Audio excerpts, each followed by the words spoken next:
For me, writing dialogue was really difficult in the beginning. It isn't simply a talent. Some people have a natural talent, they can their ear for it and they capture it. But it goes beyond that. You can actually learn how to do this. These are real people. They all have a unique voice. They're all saying what they would say. They're all doing what they would do. And it's never boring. It is just captivatingly interesting. It gets more and more interesting. That's the holy grail. When a writer can do that, they are the needle in the haystack that the industry is looking for. Everyone will want to meet that writer and work with that writer. In Pulp Fiction, there's a moment where Bruce Willis' character goes to buy some cigarettes, and he says to the bartender, he says, 1 pack of red apples. And the bartender says, filters? And he says, none. And that's just a really cool, fast, interesting exchange there, as opposed to 5 lines to explain what brand of cigarettes he wants. And, oh, you know what? How about no filters in those cigarettes, you know? Because it's very noirish feel. It's very, you know, clipped and dark and tight. And it's just filters, none. And that just gets the idea across. Said Claude Rains in Casablanca says to Bogart, he says, what brought you to Casablanca? And Bogart says, the waters. And Claude Rains says, it's a desert. And Bogart says something like, I was mistaken. I was misinformed. Which is great dialogue, just great dialogue. Music, it's music, you know, which is the difference between speak like we're doing here and interesting dialogue. An interesting dialogue. Good writing, good script, the scripts that command attention is with an extraordinary capacity to engage your reader. And that's usually through really smart dialogue. I always bring out David Mamet, who's, you know, genius at dialogue, and he said once, nobody says anything unless they want something. Dialogue is about intention. It's about characters in stories want things all the time from the other characters that they're not getting. All of the characters. That's what produces conflict, right? Everyone knows conflict is kind of a necessity of drama. The reason there's conflict is because we don't have the things that we want. And so the best and easiest way to write dialogue is to focus in on what your character wants from the other character. And all of the characters have these intentions. It's not just your protagonist. You know, I tend to know my protagonist's intentions pretty naturally because I have a strong sense of the character and I don't really have to think about it too consciously when I write a scene. You know, immediately she'll have a strong intention. I don't have to be conscious. I will have to often be conscious about the other characters because they're not there just to serve your protagonist or your needs for the protagonist, right? They also have to have things they want that they don't have. And that's the key. That is the simplest, strongest way to write dialogue is to be aware of that, is that characters don't have things that they want. And sometimes they talk about it directly, sometimes they don't talk about it directly, right? But the words that are coming out of their mouth are not necessarily related to their want. I mean, they may not say it directly. First thing you have to understand about dialogue is that it's got to be connected to the character's desire line in the scene. In other words, if a character has an objective, an intention in the scene, the dialogue has to match that intention. And what I see a lot of times, especially with exposition and information, is that a character is saying all that information, and you can tell that it's really the writer's objective. In other words, the writer wants the audience to know this information because they think, okay, the audience needs to know this and this and this and this, so the character is going to say this and this and this and this. And that doesn't work because scenes and dialogue are about a character's intention in the scene. Everything a character says is matched to what that desire line is. So anything that doesn't belong to that doesn't fit.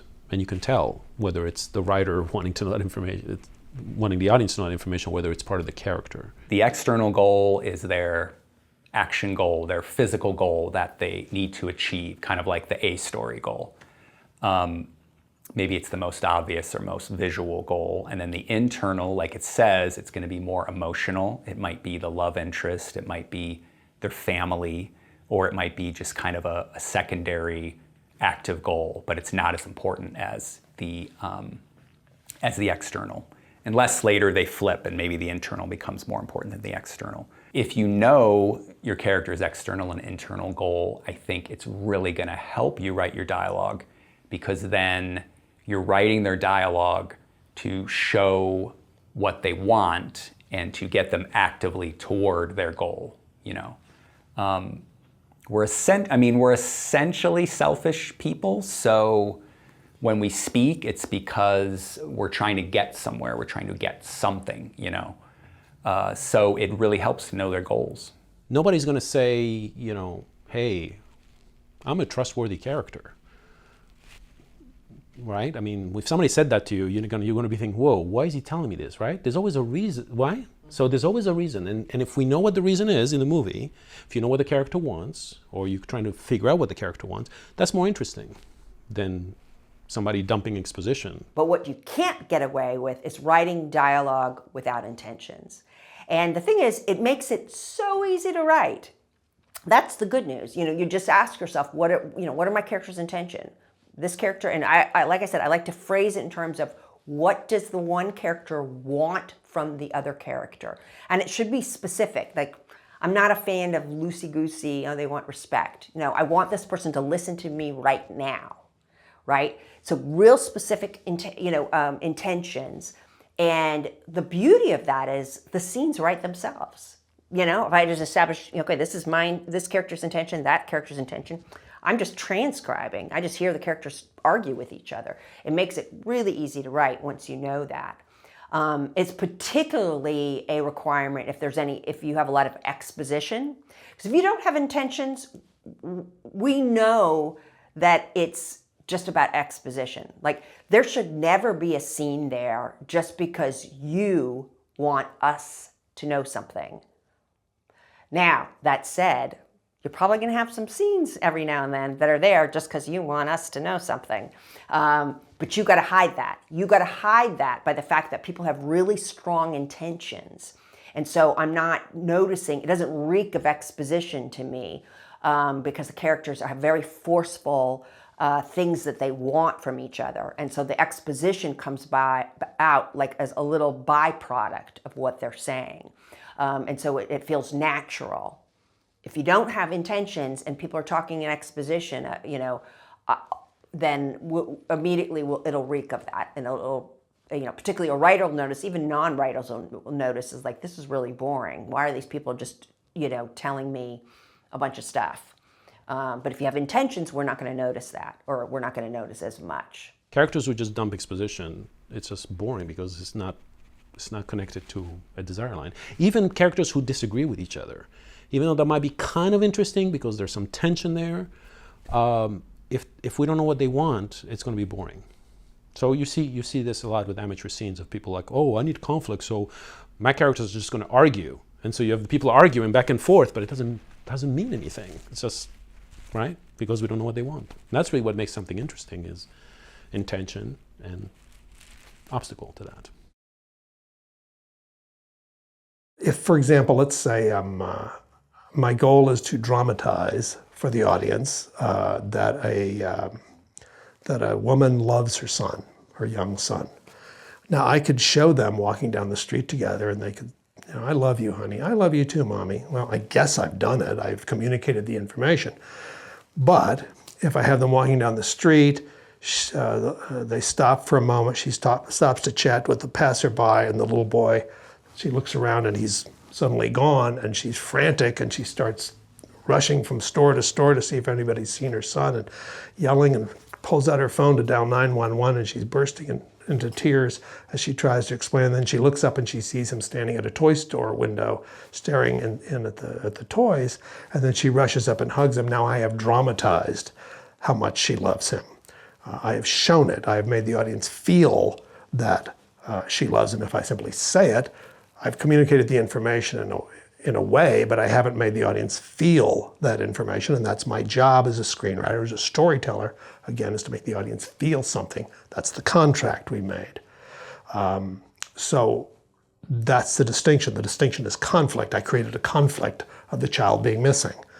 Without that conflict, it's just people talking. The biggest problem with dialogue is that writers often make it carry the burden of the story.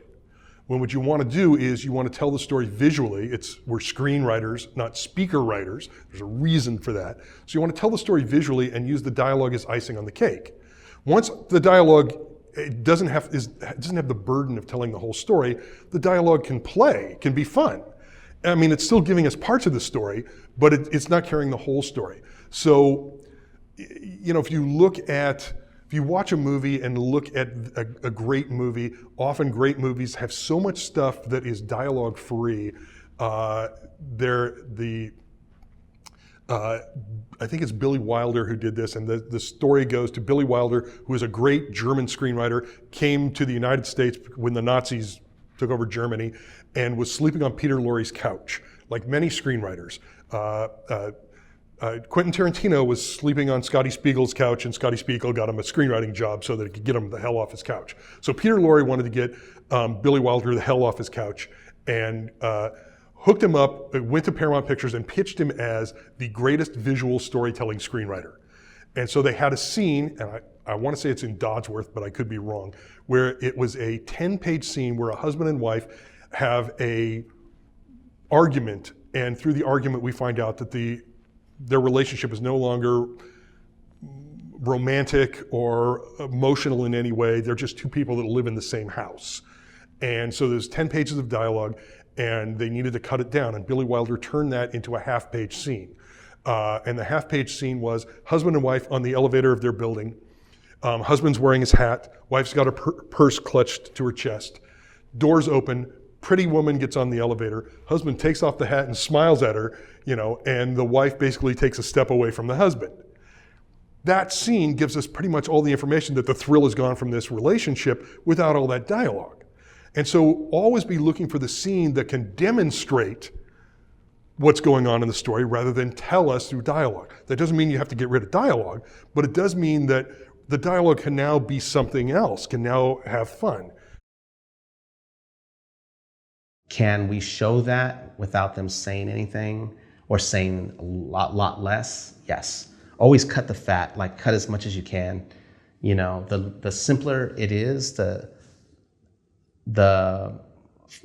fuller it can be in a weird way. Don't make it just like how people talk in real life, because we just blabber on and on and on. We don't have that amount of time in a screenplay.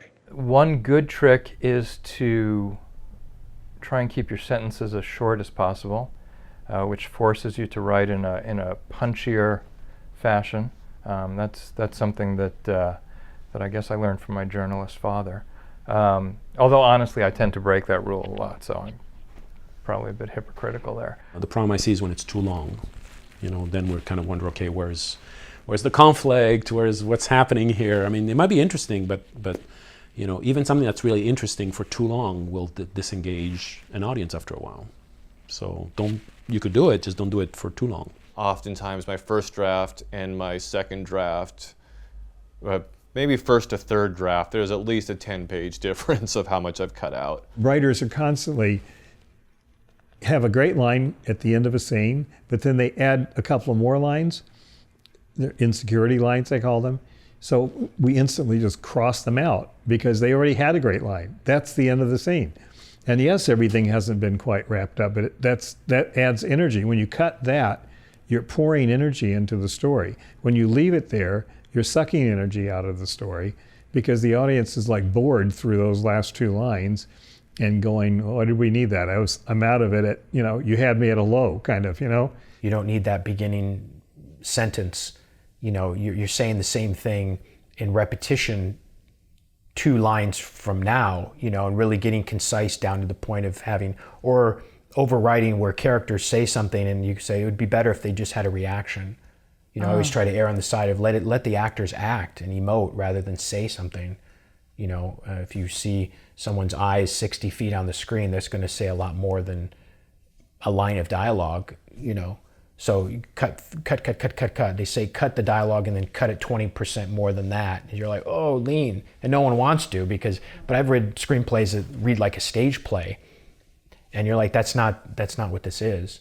Or scenes, every director I've worked with said, give me something to shoot where the scene is just flat and two people sitting.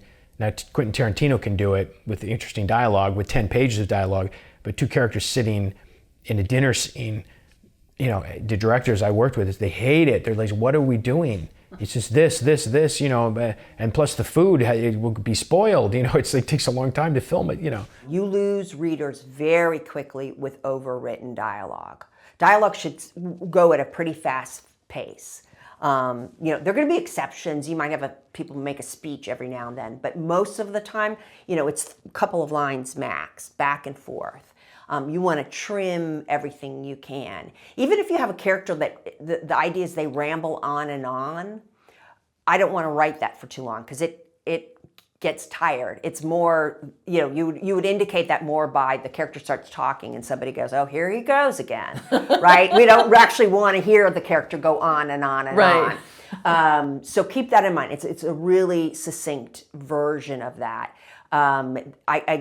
A real sign of bad dialogue is where I almost feel like the writer was trying to pad their pages or something because the characters are having the same argument, maybe slightly different words, but they're making the same points over and over again.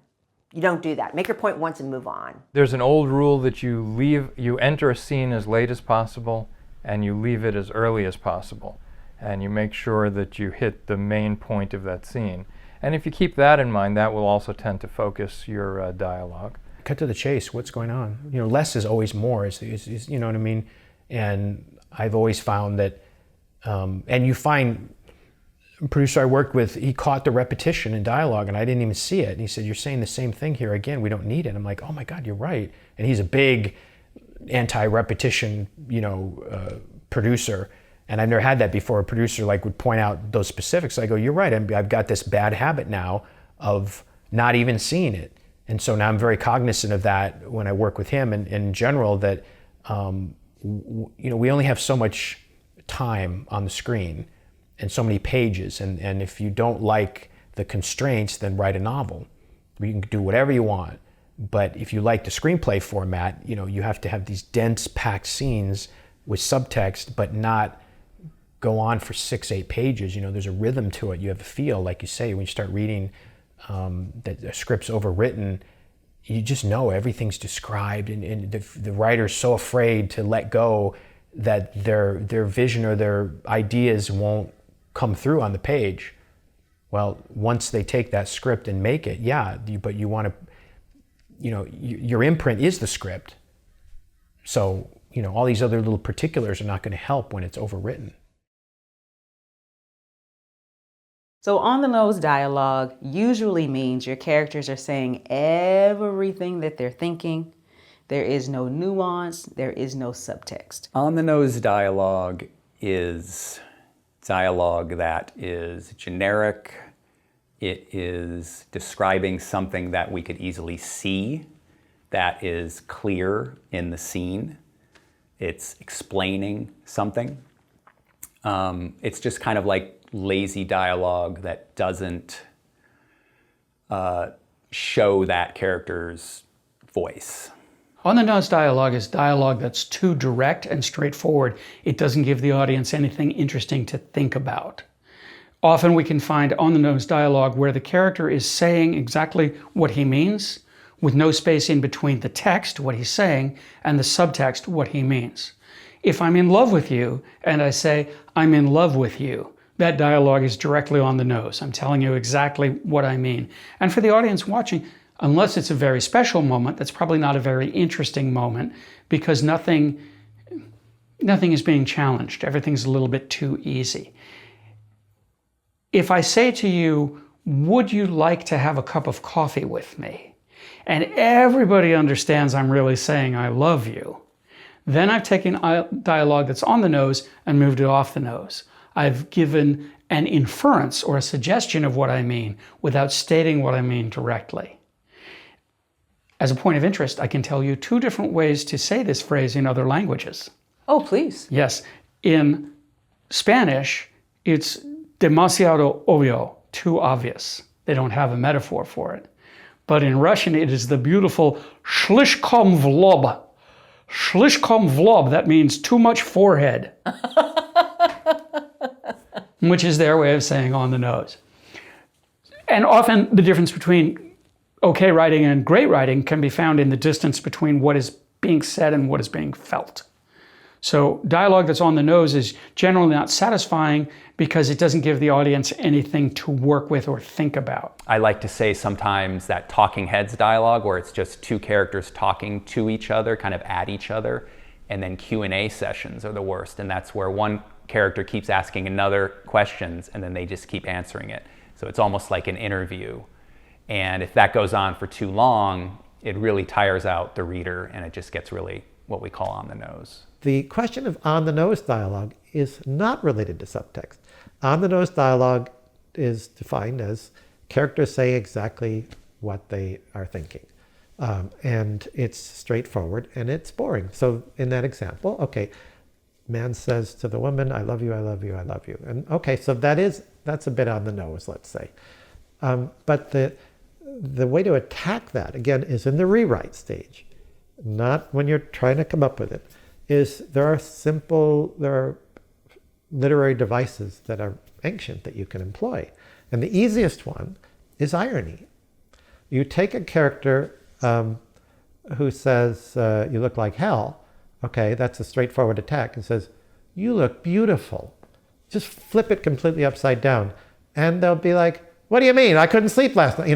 They'll defend themselves because they're going to get it. Because a lot of human interaction is ironic. And we talked about in the other book, the Science of Screenwriting, that there are theories that human beings, in order to function as a society, need to have plausible deniability. You need to test things out around an explosive issue like sex. I mean, what if you're interested in somebody, but you're not sure you should ask them out because maybe there's a problem? So you could go up to them and tell them a story about, there was this guy I know and he was really in love with this girl, but she was already involved with somebody. And and the target of the seduction may know exactly they're talking about her, but if the person says, I'm married, it says, well, I wasn't saying anything, I was just telling a story. See? But so you have irony. Irony is basically saying 2 opposite things at the same time. And it's pouring rain. I love this weather. And people get it. Or nice shoes you got there. And people go, what's wrong with them? They're going to understand it. It's in the tone and the way you do it. But it's like, I didn't say anything. I just said they're nice shoes. That's all. Right. So irony is a useful one. If you set a scene in your movie, it's got to be as realistic as your own life. So in your memories, if you're writing a divorce scene, or say a scene where someone breaks up with someone, often what I find people write on the nose dialogue. So they're like, I am breaking up with you now. And I'm like, when I broke up with people, did I ever say those words? I don't think I ever used those words. And I've broken up with some people, unfortunately. And if you go into your own memory well and you look at how did that happen with me? Is there anything I can draw from this? Was there a moment, or was it just like silence? It's not working anymore. What isn't working? I don't know, this whole thing. It's just, and you look at the sea and maybe you parked your car on the seafront and you're like, yeah, it's been many years, but I think it's definitely time that we just, and then, okay. So you don't actually say, in life, very often we don't say like these very clear moments. However, the difference between life dialogue and screen dialogue is that we do have to clearly communicate to the audience that they're breaking up. So, it's kind of this where you go to your external sources as well and say, well, how did they do it in that movie? And do I need to actually say, at some point, I do have to say, we are broken up officially, so the audience understands that they're broken up. And this is the difficulty between what I call street dialogue and screen dialogue, And while stage dialogue is also different, because stage dialogue is all about the words and often, not all stage plays, but often stage plays is about language. It's about the uses of language. And street dialogue is totally different. But screen dialogue, as a writer, you're writing because you have to communicate some information to an audience through your characters.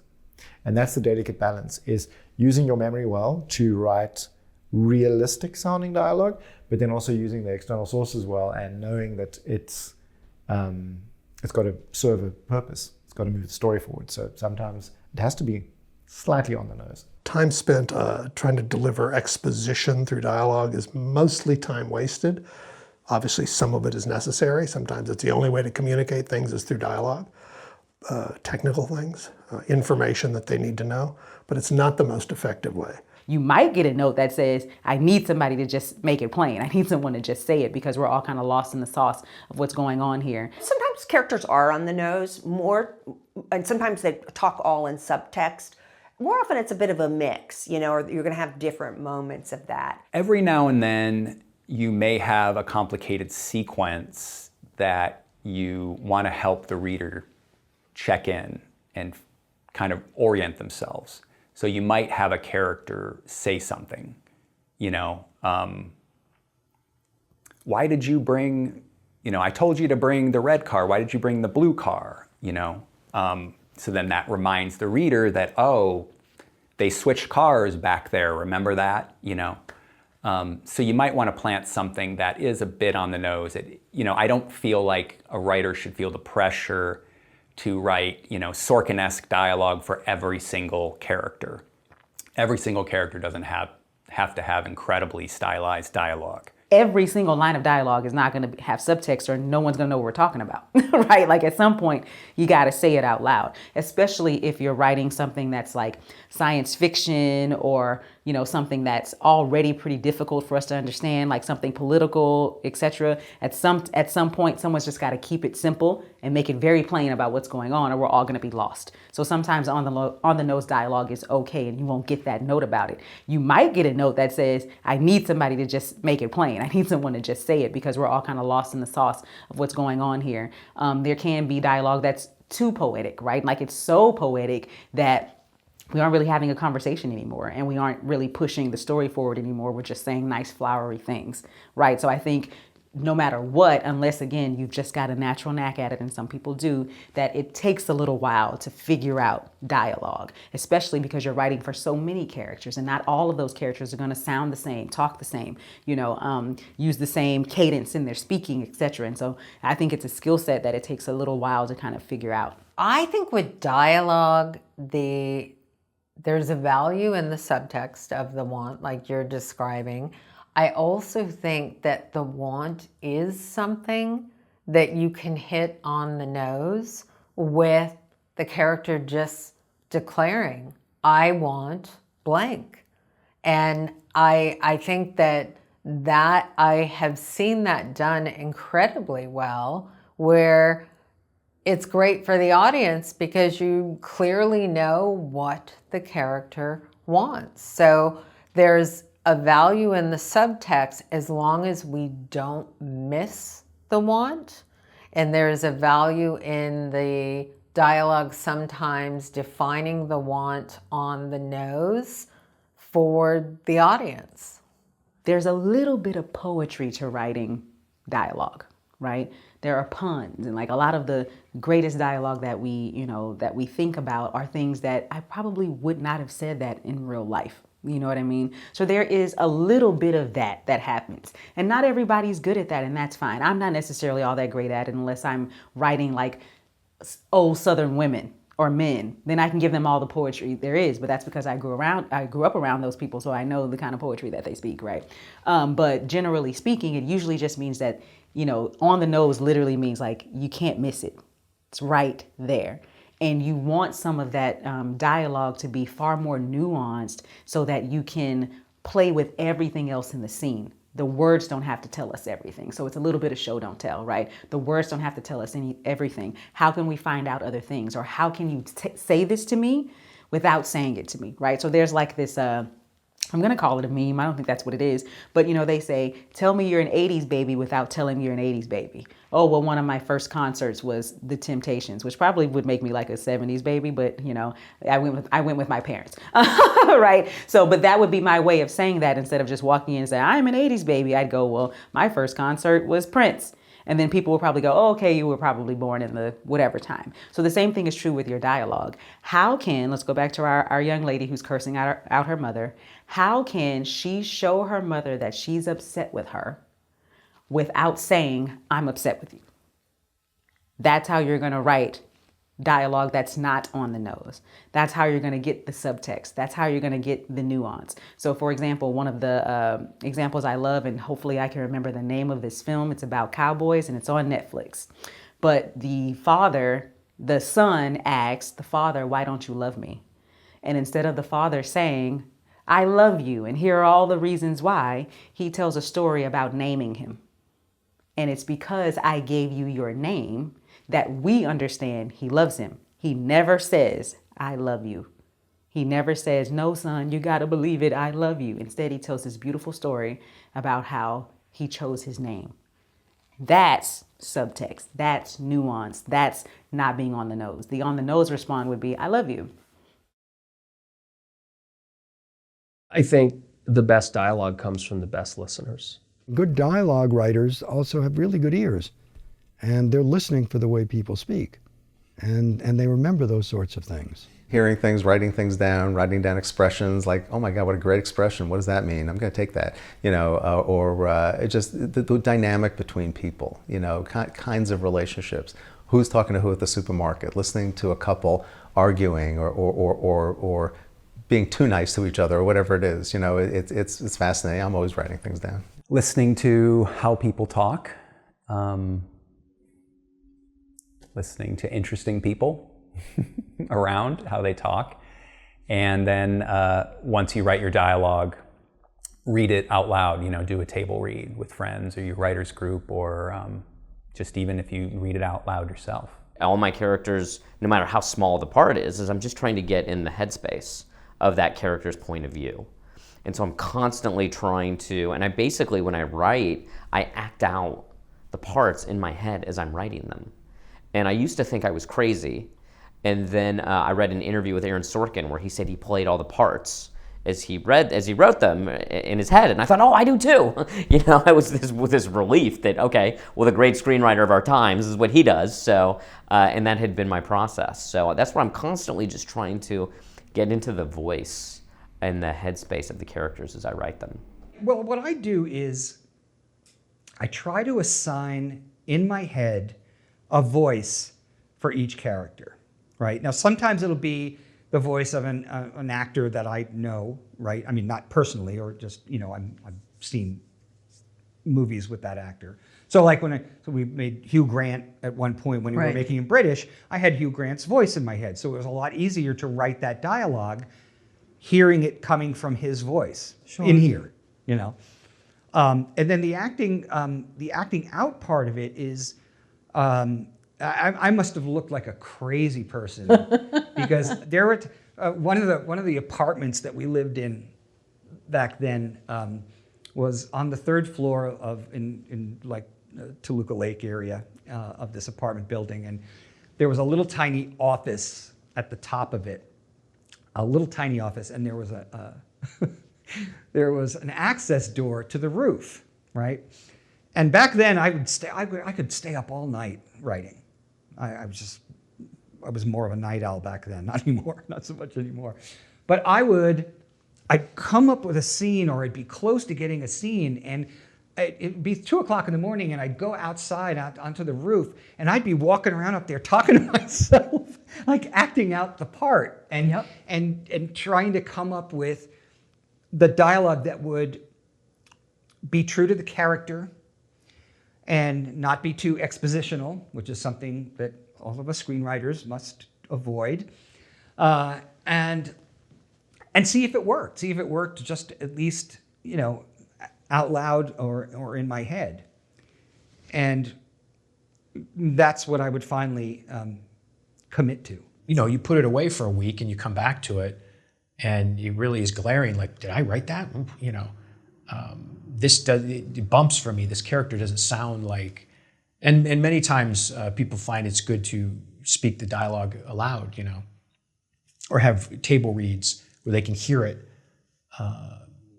you know, like they do with plays. You know, it's like that doesn't quite sound like that character, and an actor is a good person for that, to really, you know, read it and go, this kind of doesn't, you know what I mean? Like in a reading, an actor would take the character in and go, this doesn't sound right. You go, oh, okay. You know, as you're workshopping it type of thing. Have actors read it out loud. I mean, they don't have to be professional actors, but just you and a friend, read it out loud, listen to how it flows. I think that can be really helpful. Listening to readings, I find readings incredibly valuable. Workshopping, and films and TV should be done the same way. Actors are not shy about telling you what doesn't work for them. Just like singers are not shy about telling a songwriter, hey, you know, when I land on that, it doesn't go, the words don't go with the notes. Well, and a sort of a simple answer to your question, though, is read your dialogue aloud. Yes, very good point. And I don't do you it, can, but I you can think start. it should You be can start done. saying, "Well, that's not coming off my tongue very easily."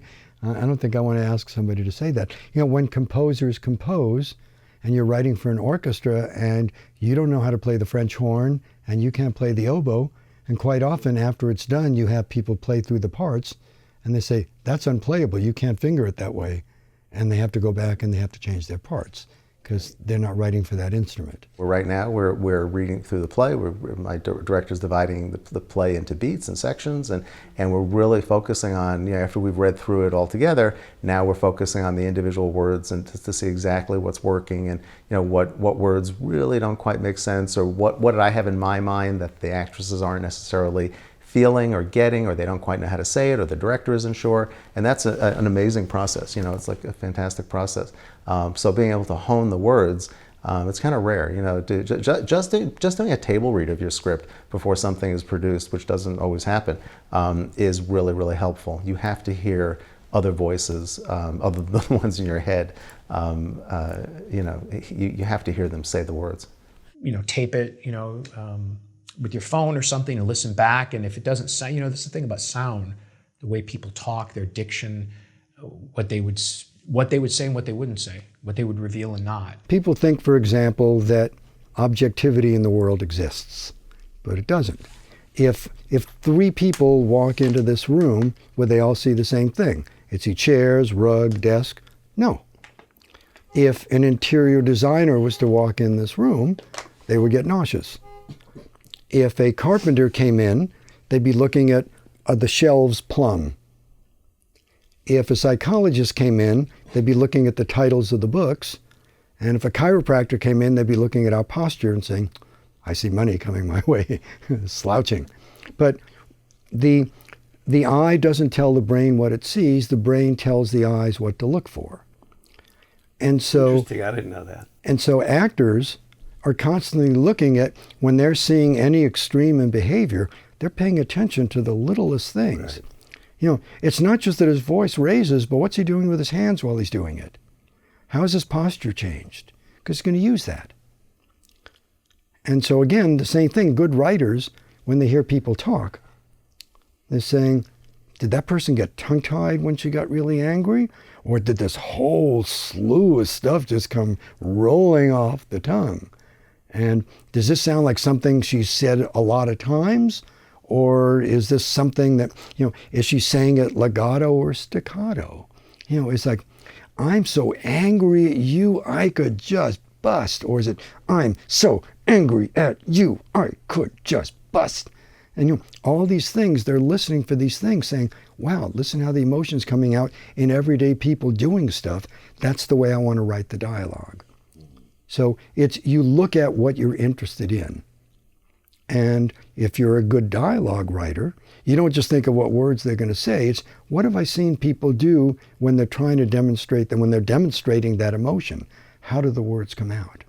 Pay attention to the world around you, and something I watch. I'll watch a movie or something on TV or whatever, and I'll look at like the run of dialogue. It would just be a phenomenal speech, and by phenomenal piece of dialogue. I loved The Newsroom, the Aaron Sorkin show, the HBO show, and I would literally just look at just play back over and over the certain sections of that show and the way that dialogue was constructed. And he's such a genius in terms of constructing dialogue and the words that he has as people use. But you can learn so much from that. You can be so inspired and then put your own voice into that kind of thing. And again, a lot of writing dialogue is cadence and personality and things like that.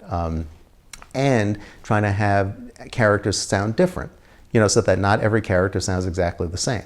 You give every character their own voice, which is tricky. It's hard to do, but that's also really important. And you have to create you have to create character, beneath, character that's kind of driving that dialogue for that, even if it's just a supporting character, somebody we don't see very much. But yeah, you gotta pay attention to what's around you. It's the best things are out of reality. When you go out and you listen to conversation, people do not speak in complete sentences, and you record or you think about how are people speaking in a way that feels authentic. I had an absolute crash course in writing dialogue. Years ago, I used to write with Charlie Sheen. I don't care if they don't credit him in the sitcoms he's been in as a writer. I know who's been writing the dialogue. I worked with him for 3 years. I never read or heard better dialogue from anybody than that came from him that he wrote. And I asked him one day, I used to be really good at writing scene direction. My dialogue was flat. It wasn't interesting. It wasn't engaging. It wasn't edge of your seat. And I asked him one day when we were writing, the way we worked is we'd set it up and I would write the scene direction and he would do the dialogue unless, it was some basic stuff. It was easy. And I finally said to him, I said, where do you get this encyclopedia of incredible dialogue? I've never heard anybody with it before. And he said, you just listen. He said, when this was working, these aren't working. And if these aren't working, you can't absorb what's happening and how people interact and find those gems. He said, most of the things that I write that people like, I heard at a party, I heard at a barbecue, I heard at an airport, I heard while I was pumping gas. He said, I'll get out and pump gas and I'll hear a couple bickering in the car next to me at the pump. And he said, that's gold. He goes, that is gold, man. He said, and this is before everybody had phones, so we weren't listening to them, we were doing this. So I find the best advice to writing good dialogue is listen. Put yourself in a character's position that you've created. It goes back to the old, I think, keeping an audience interested in good dialogue. I think also, the problem is a lot of people try to outwit themselves with dialogue. They think they got to use verbiage or words that people don't use. They got to show you how smart they are. I think we've talked about it before. It's like the drummer that overplays everything to show, look how good my chops are. And it's not about that. It's about making things sound organic. And that's a lot of things that the actors have to understand too, is, they're acting or are they truly listening and responding with the work. But I think the best dialogue comes from the best listeners and the people that know how to implement those words that they've discovered over the years in new arenas. I mean, obviously you're not going to be pumping gas at a gas station and hear a husband and wife. Every script you write is not going to be about a husband and wife pumping gas at a gas station. So where else can you implement that? Could that be a film like Sahara, where Matthew McConaughey and Penelope Cruz are walking across the desert? Or you can put some of that bickering in different situations, but it's how you use it, how it inspires you to go down different paths. That's how I learned from him to write better dialogue. And then when you start working with actors, that's like the workshop level, because they'll take your piece and go, okay, and then internalize it and then go, this doesn't, because I've seen it on sets where the actor's like, this doesn't work for me.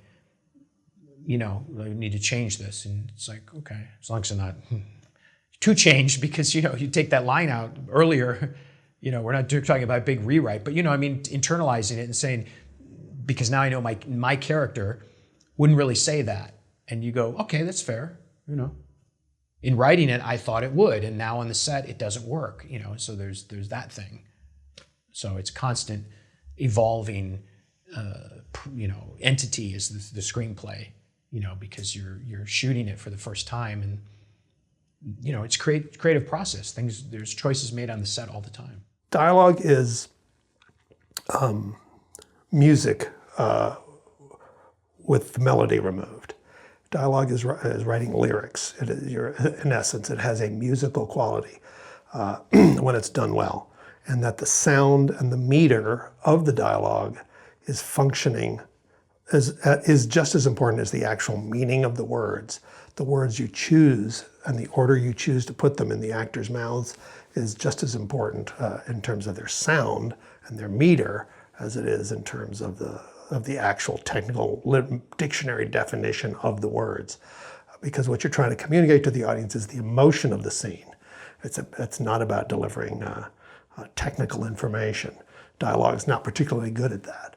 You can have characters talk about stuff that's technical, and the audience just goes in one ear and out the other because the audience isn't interested. They're just focused on the emotion of the story. In listening to how real people talk, it doesn't mean you're transcribing it exactly.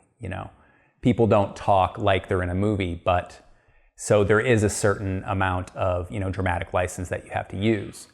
But you can write too cinematically, you can write too theatrically and too much like your characters are on stage, and that can come through on the page, and that can really hurt your script. I mean, what I do is I tend to be the hero. In the first Sharknado, I didn't know Ian Ziering was going to play Finn. So that character was just me. What would I do if I were thrown into this insane situation? And so then I write as my ideal self. What would I like to say in that situation? What would I like to do? Because in everyday life, we all have these moments where somebody says something to us and we just go, and we don't know what to say. And then 10 minutes later, it comes to you what you should have said to that person. And the beauty of screenwriting is you can wait 10 minutes until you figure it out and then write it down. To write a good line of dialogue, sometimes it'll take me 3 weeks, and then 10 drafts later, I'm still tweaking that comeback. Think about it as you have a fight with your friend, and then you sit there in the shower kind of replaying that, and you keep coming up with I should have said that. I should have said that line. Like, that's what movies are. The writer has gotten that perfect response. So you have this perfect back and forth repartee that real life never has. If people in real life talk the way they do in the movies, these would be crazy people. But in the movies, it's okay. It's expected. In storytelling. So the idea of everything being honed to be entertaining, to be compelling, to be a feast. A story is a feast, as opposed to just running through the refrigerator, open the door, and grab a few things. That's real life. Some of the keys to good dialogue, people want to have natural sounding dialogue. The problem with natural sounding dialogue is if you were to go, I took a class once where they said, go record people in the wild. So I went to a mall and recorded people.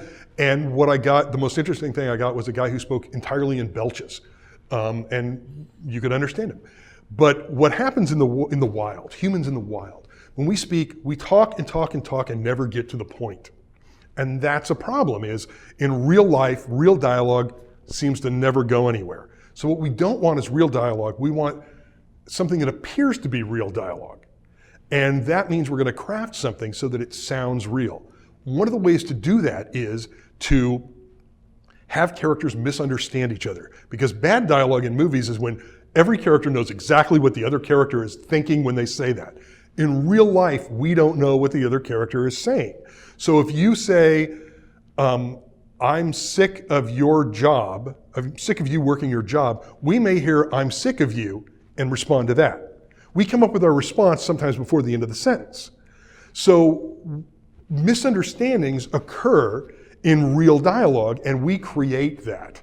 I have a USA Network movie called Hard Evidence, which is only memorable because it was released on video after showing on USA Network 1 million times on the same day as a Julia Roberts movie called Something to Talk About. Both came out from Warner Brothers, and my movie outrented it in the nation. And I have no idea why, except I did also see the Julia Roberts movie, which wasn't all that hot.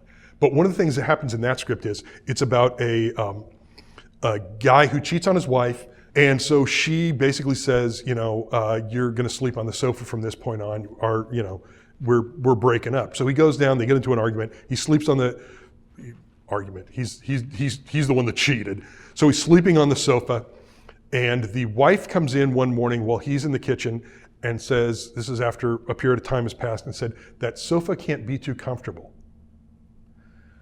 What does he think she means? Oh. He thinks she means, you can come up to the bedroom again. Right. So he says, so are you saying I can come up to the bedroom again? That's his misunderstanding. She says, no, I'm calling my lawyer, we're getting a divorce, you gotta be out of here by sundown. So by creating that misunderstanding, it seems real. Right. So think about how to create misunderstandings where one character hears things different or hears what they wanna hear. And then they respond to what they wanna hear, and then they get the twist in there is the reality. So dialogue can now play, you know, when it's not carrying the burden of the story, dialogue can play, dialogue can go down tangent places, characters can say more amusing things. Some of the difficulty I had with first-time writers is trying to communicate to them that what you're writing must be as real as life. You know, it's got to be, even if it's set in space, you know? Like Avengers keeps coming up, like Iron Man leaving that message for Pepper Potts when he's floating up in space. It's got to be real. You're in space, but it's got to be real. So he can't say the things he wants to say. And then he'll eventually say them because you want the characters to care about him. But it'll take him a while. And that's why that scene kind of works really well, because it feels real. And often when first-time writers write, they don't write like that. And so how to teach that? I don't know how you teach that. But you got to draw from your life. You got to draw from your life experiences. You need to be, you need to be empathetic with your characters, and teaching that is difficult. So that's where the 3 wells came from as well. Is that I found when people started drawing from their own lives, they were like, "Oh, it's really easy. That's how people speak." I'm like, "Yeah, and they should speak like that in your movie as well, maybe."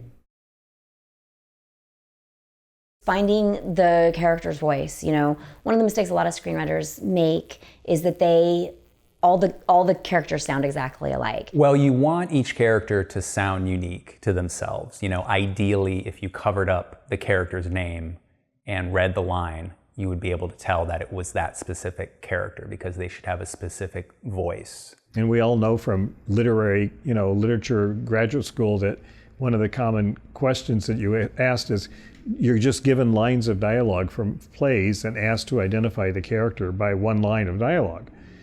Because the great playwrights make their dialogue characteristic to each character. And Lady Macbeth would not be sounding like Juliet.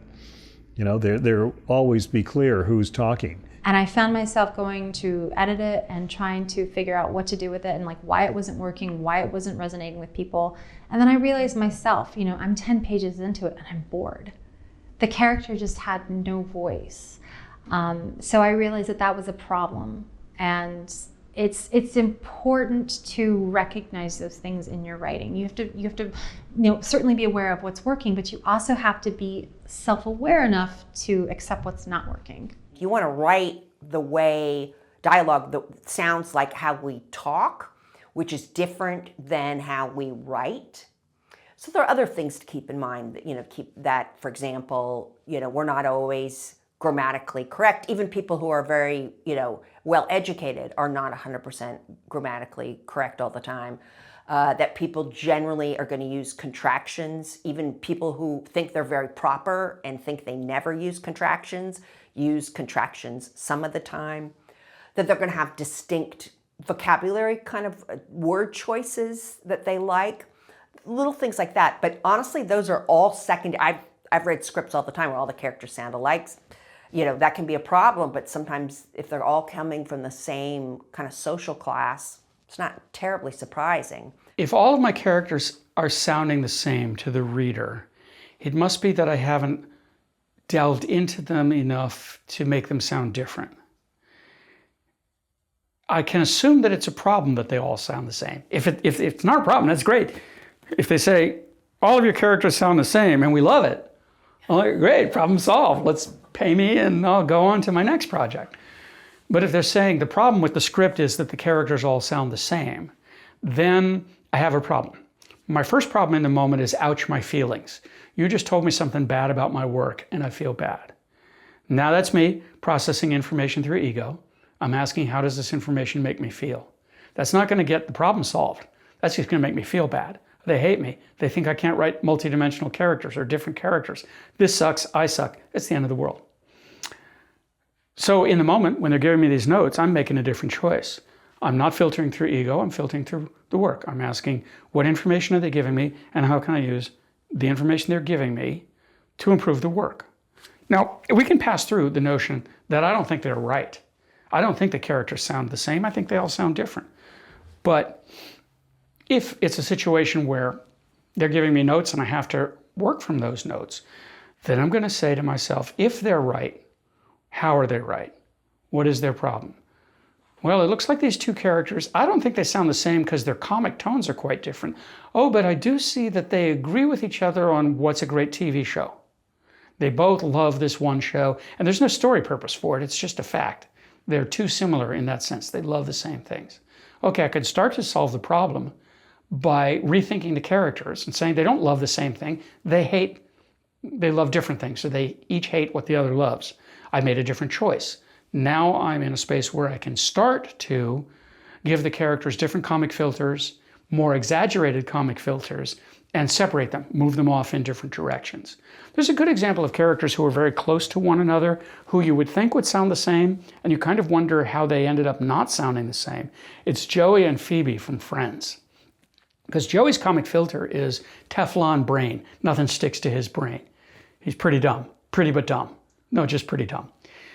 Phoebe's comic filter is naivete, innocence. She's not dumb. She's not unsmart. She's not unsophisticated. She's just naive. And in fact, she's naive as a defense mechanism, which is an interesting thing about the character. Just like Joey is dumb as a defense mechanism to protect him against the allegation that he's dumb, weirdly enough. So we have two characters who are very similar in tone. They would both respond to things generally in a sense of, I don't understand what I'm looking at. But they would respond to it for two very different reasons.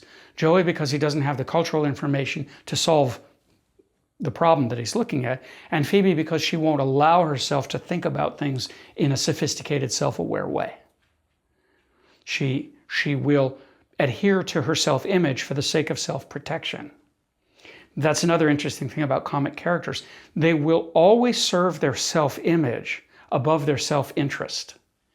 It's a really interesting thing. Characters will do things that are bad for them if they think it'll make them feel good. Hannibal Lecter.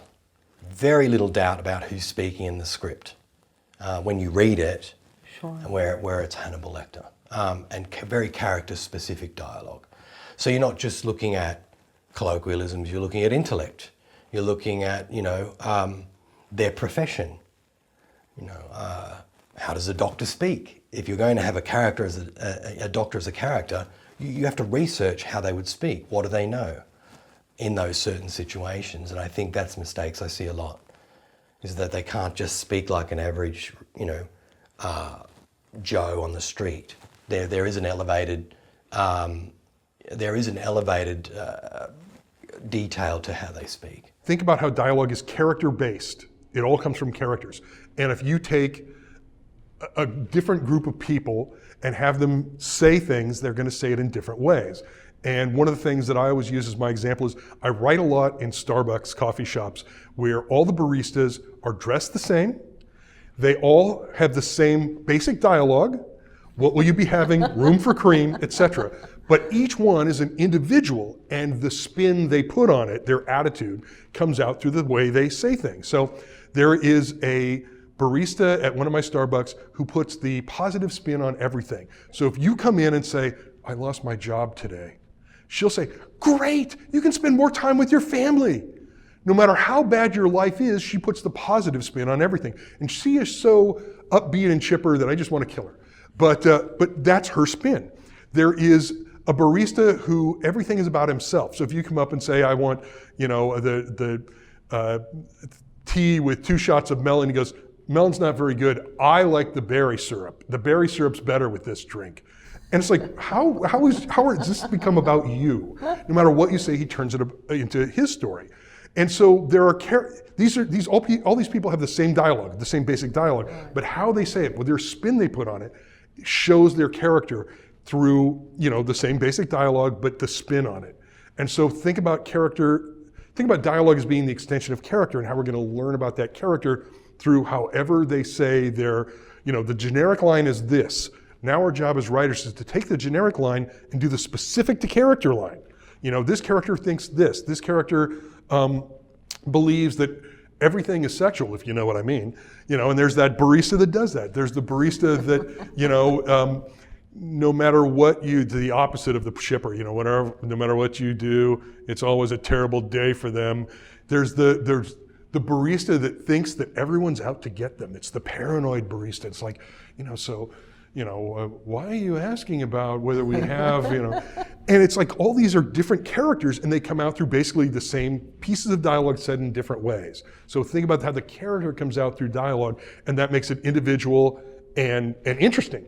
Instead of saying the normal line, we now have the little spin on the line, which makes it a better line of dialogue.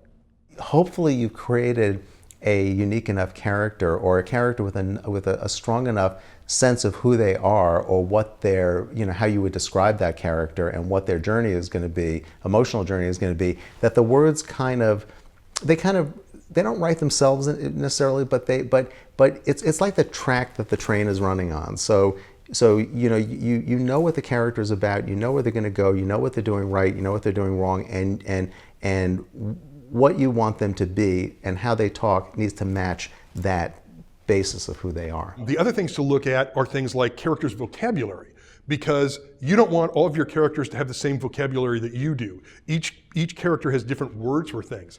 Common words are the main thing to look at. The character says yes, no, right, wrong, all the words that pop up again and again, and you need to find the individual way for each character to say things. So one character might say no, another character might say nope, no siree, and these things are, again, character related. You look at the character and go, how would this character say no? And what I usually do is I'll generate a list of yes, no's, true, false, any words is going to pop up again and again. And then find the one that is that character and go, okay, he's saying it this way. This also comes up with curse words. They can't all be me. So what I wanted to do is individualize their curse words. So I went through the script and found different ways for them to curse, and each character had their own distinctive curse. And when I came to one of the characters, his name was Carter, I just off the top of my head came up with kitty crap. That's just kitty crap.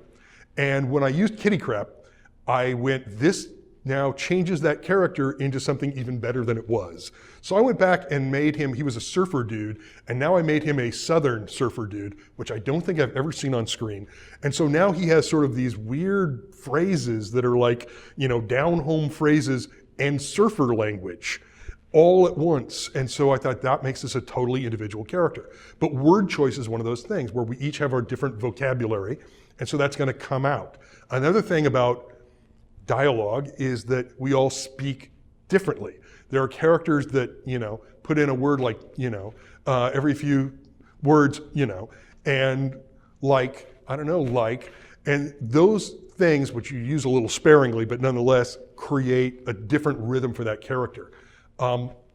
If you look at Yoda, Yoda is the most messed up sentence structure ever because he speaks backwards. But he speaks backwards, and there's memes that are like Yoda memes that have like the backwards Yoda talk.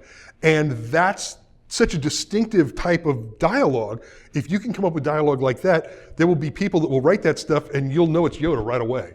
And that's what you want to do, is basically come up with dialogue that has a sentence structure kind of a thing, use of like pet words like or or whatever, a different vocabulary for common words, and also different vocabulary, maybe education has differences. One of the things I love about Elmore Leonard novels is he takes guys who've done a lot of time in prison and they read in prison. So they have vocabularies that are much better than any of the cops because they've had a lot of time to do some reading. So he has these characters who have just like amazing vocabularies who are crooks, which makes them interesting characters. But it makes sense because, a lot of prison time to read. So again, their vocabularies are better than the cops. The thing that I love about when you're reading an Elmore Leonard novel is when he goes to a character, the description part is written in that character's voice. So he just jumps into that character and you're already seeing the world through that character's eyes before we get to them speaking. And it already is in their voice. I don't know what that has to do with anything, but it's cool. I would give him show him the latest pass on it. And he would always say, like, does this line belong to this character, or is it someone else that should say that line? For this one of the couple of scripts that I'm being hired to write right now, which I probably shouldn't even say the name of it, but there are 3 lead women characters, and they're all 2 of them are elderly, and one of them is much younger, and originally, it was 3 elderly women, and on the 3rd draft, we decided to make some changes, and we made one of them much younger, right? Just so they weren't all the same, because we were getting into a situation where it was like, who's saying that line, right?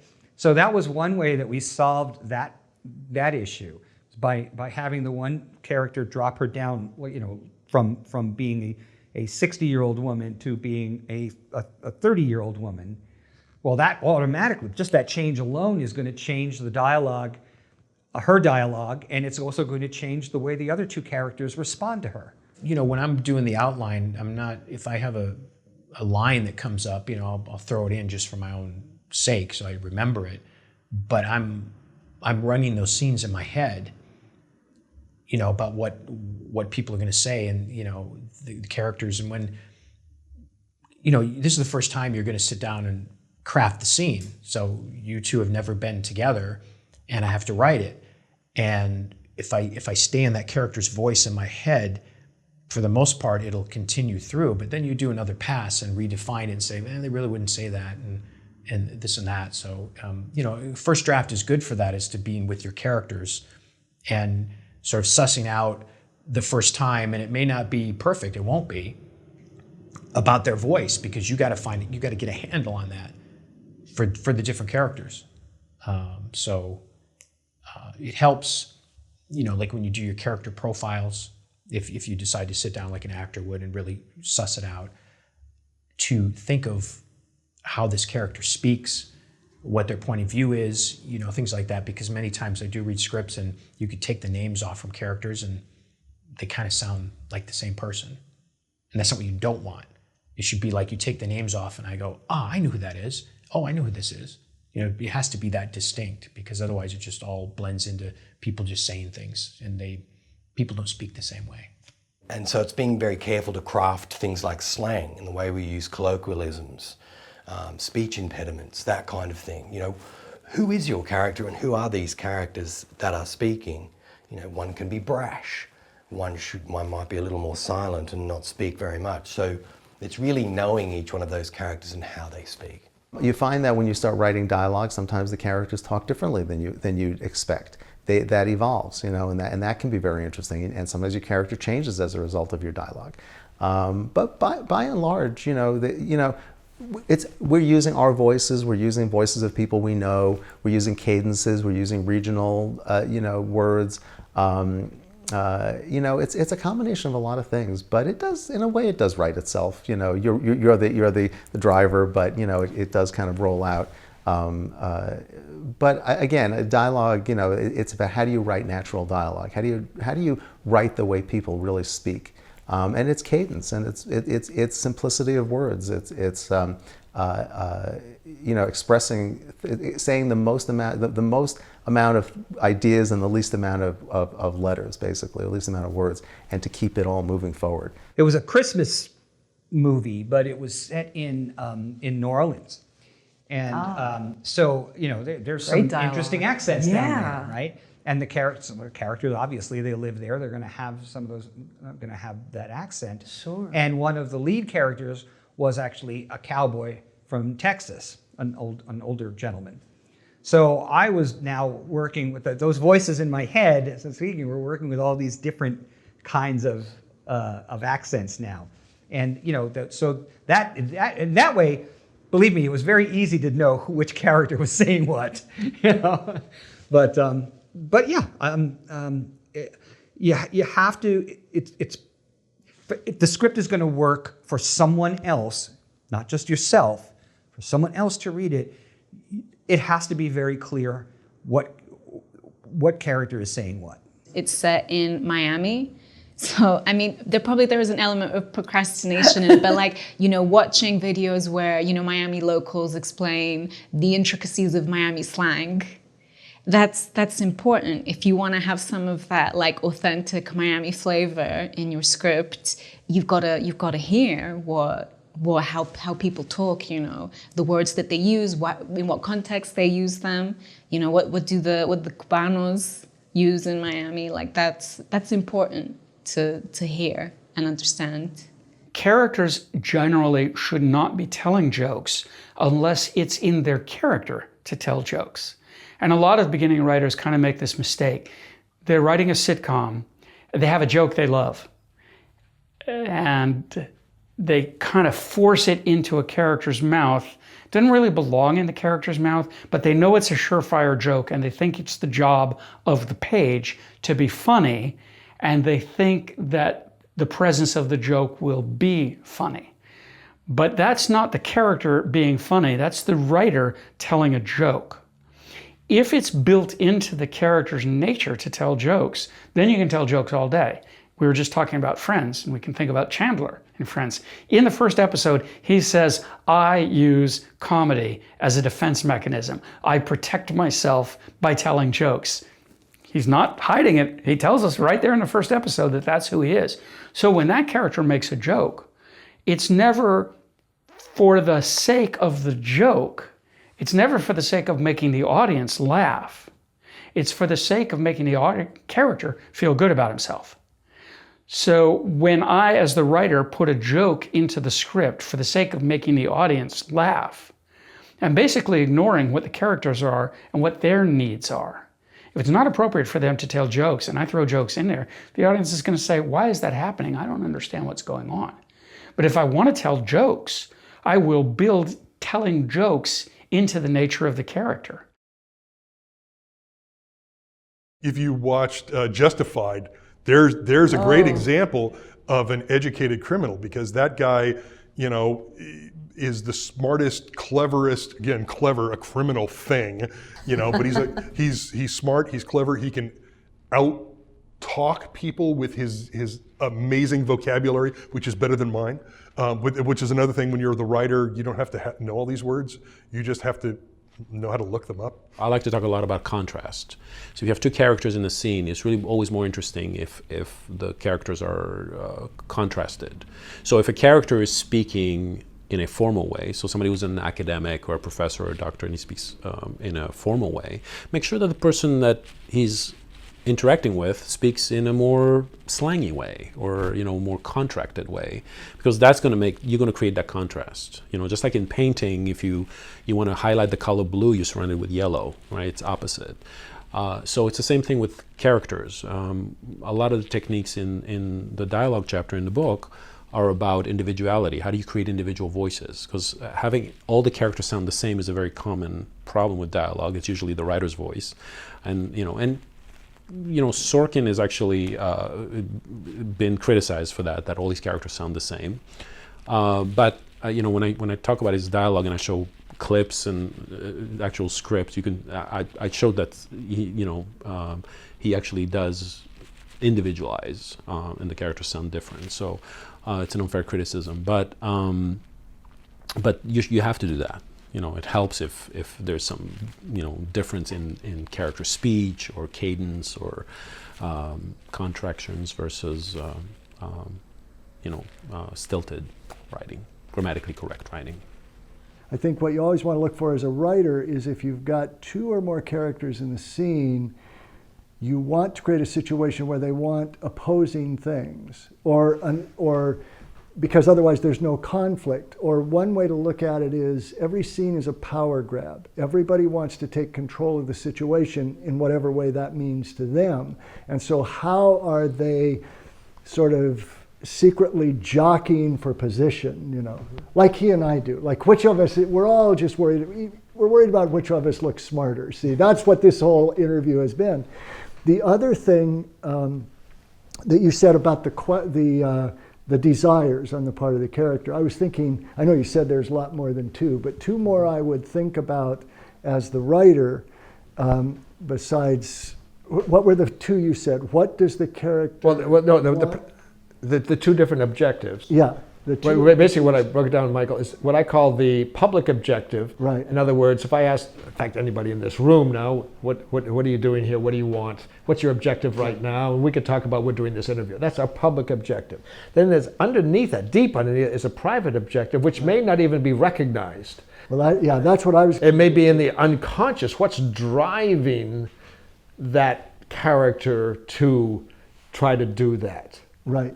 And one way I would look at it, it's not quite the same as a desire, is to ask, what is the character hiding from the other person consciously? What is she hiding from him, and what is she hiding from herself? What's the thing that she's not yet aware of that is really driving her, and underneath, especially in the first half or 3/4 of the movie. Towards the end, you'd hope that all that would come to the surface. But deception and secrecy are very, very powerful in telling a story, because they add a whole new layer of conflict. They get into this inner journey stuff, and the more conflict on the more layers, the more you're going to pull in your audience. That's good. I like the hiding thing. See, because I was into that, the subconscious or the unconscious or the unaware of, but the hiding and deception and secrecy. That's good. I'm going to steal that. Can I steal that? Oh, sure. Okay. It's yours. Thank you. No, you can still use it. I mean, I'm not taking it forever. Oh, okay. You want to share it. You don't want to steal it. No, I'm not going to stay. Yeah, I'm not going to. As long as we're clear that my agenda is to look better. I'll give you credit for it. Okay, good. Okay. Because we know my stated objective is to look smarter. I think we. Yes, and I'm trying to help you with that. I appreciate that. I'll help you think you're winning. Thank you. Let's move on. That was great. Let's move on. Speaking of dialogue, this is a total aside, but it's just a funny thing that happens to a South African in LA. It's really funny. So I was surfing, and this guy was surfing, and his board, he fell off his board, and I picked his board up and I gave it to him. I was on the shore. And I said something like, "Oh, I see your board has got space for 2 fins," which is a strange sentence you wouldn't normally say. But I could see his face, and his face was like, this human being is talking to me. I think he's talking to me in English. It's definitely English. And he's confident in English, but it's not American. And then I said it again, and then he was like, okay, he is speaking English, and he is very confident in it. I need to adjust my brain to understand what he's saying. And then I spoke it again, and then he was like, he understood me. But it's really funny to see that happen here. It's just it's total aside, but it's in terms of dialogue, the miscommunication that can happen with dialogue is really funny. And then the subtleties, the subtext, I find it really funny, because English is my home language. This is the way I speak, but when I speak it here, every time I see this look on people's face, it's classic. It's this man is not from America and he's talking to me. I've never spoken to a South African before. I don't know what this space is. It's really a great look. Anyway, I'm sure Trevor Noah understands. Luckily for Trevor Noah, thank goodness for Trevor Noah, he's opened up the door to South African accents. Yeah. Right. And the Musk family too. So. Exactly, and the Musk family. Good for you, Elon. Subtext is what the characters mean by the dialogue as opposed to what they say. Subtext is critical also to writing and acting, but it's really what's not spoken. It's what's really happening in the scene, what someone's really feeling, thinking, but they're saying something else, covering it up. And really, as a director, you're trying to direct the subtext in a scene. So it's about identifying what that subtext is, and that's what the actors are playing, and the words they're saying almost not that they're superfluous, but that's not really what's going on in the scene. What they're saying, it's what they're thinking and feeling. People also don't always just express everything that they want, right? The best dialogue has subtext, which means the audience can pick up that they're thinking and feeling something that they're not saying. But what they're saying is what they think is the right thing to say to try to get whatever it is that they want, or the only thing that they're sort of able to say for whatever reason, given who they are and what's going on. But it's helpful if there's this sense of subtext of, we know what the inner life is underneath that that they're not saying. A lot is said without being said at all. There's always that, you know, and subtext is very important in your writing. So you're not just, you know, it's not just, the dialogue has like some depth to it, and what they're saying is not necessarily what they mean. You know, they're saying A to really mean B because their intention is C. You know, there's that. So there are different layers to the dialogue. And sometimes, honestly, you don't know about that until you write it and until you look back on it and say, wow, that was kind of interesting, or like that speech didn't really go in the direction I thought it would, and yet it's kind of an interesting twist. You know, but you just try to make it real. You try to make it the way real people interact in real situations. If it's that kind of, certainly if it's that kind of movie. I think it's more useful to think of subtext as the underlying verb. What am I doing? What am I doing in the scene? An actor is asked, what am I doing? And dialogue is action with words. That's all it is. It's somebody doing something, but they're using words instead of actions, physical actions. And so it's a useful thing when you have a scene that's already written to just see whether you can reduce each line of dialogue to a verb. And the kind of verbs you're looking for are things like attack, defend, deflect, persuade, seduce. Those are the kinds of verbs you want the lines to have, okay? You don't want explain. It's just emotionally neutral. And that's where the Q&A thing comes in. So if you have the dialogue, how are you today? And the person says, well, I didn't sleep much last night. That's Q&A. But if you have a character who says, you look like hell, and they say, well, I didn't sleep much last night. You see, now you've got attack, defense. Hey, I didn't sleep much. So you transform it into something that actually moves, that actually is dynamic, and we're following action. Subtext generated in probably two ways. One is if the topic of your scene is, why are you cheating on me? As it sometimes is, say, with Harj and Carol. You have them talk about anything but that in a way and in a context. So Harj and Carol talking about their marriage whilst Therese is in the other room and overhearing things. You do it in that way. You go off point of a conversation. You have a conversation about how difficult it is to repair the damn plumbing or whatever. And you do that in order to make your point very clear, which is, damn it, this is wrong. All of this is wrong. And the other way, which is really one of my favorite ways, is to just describe behavior in a certain context. So Carol and Therese riding in a car.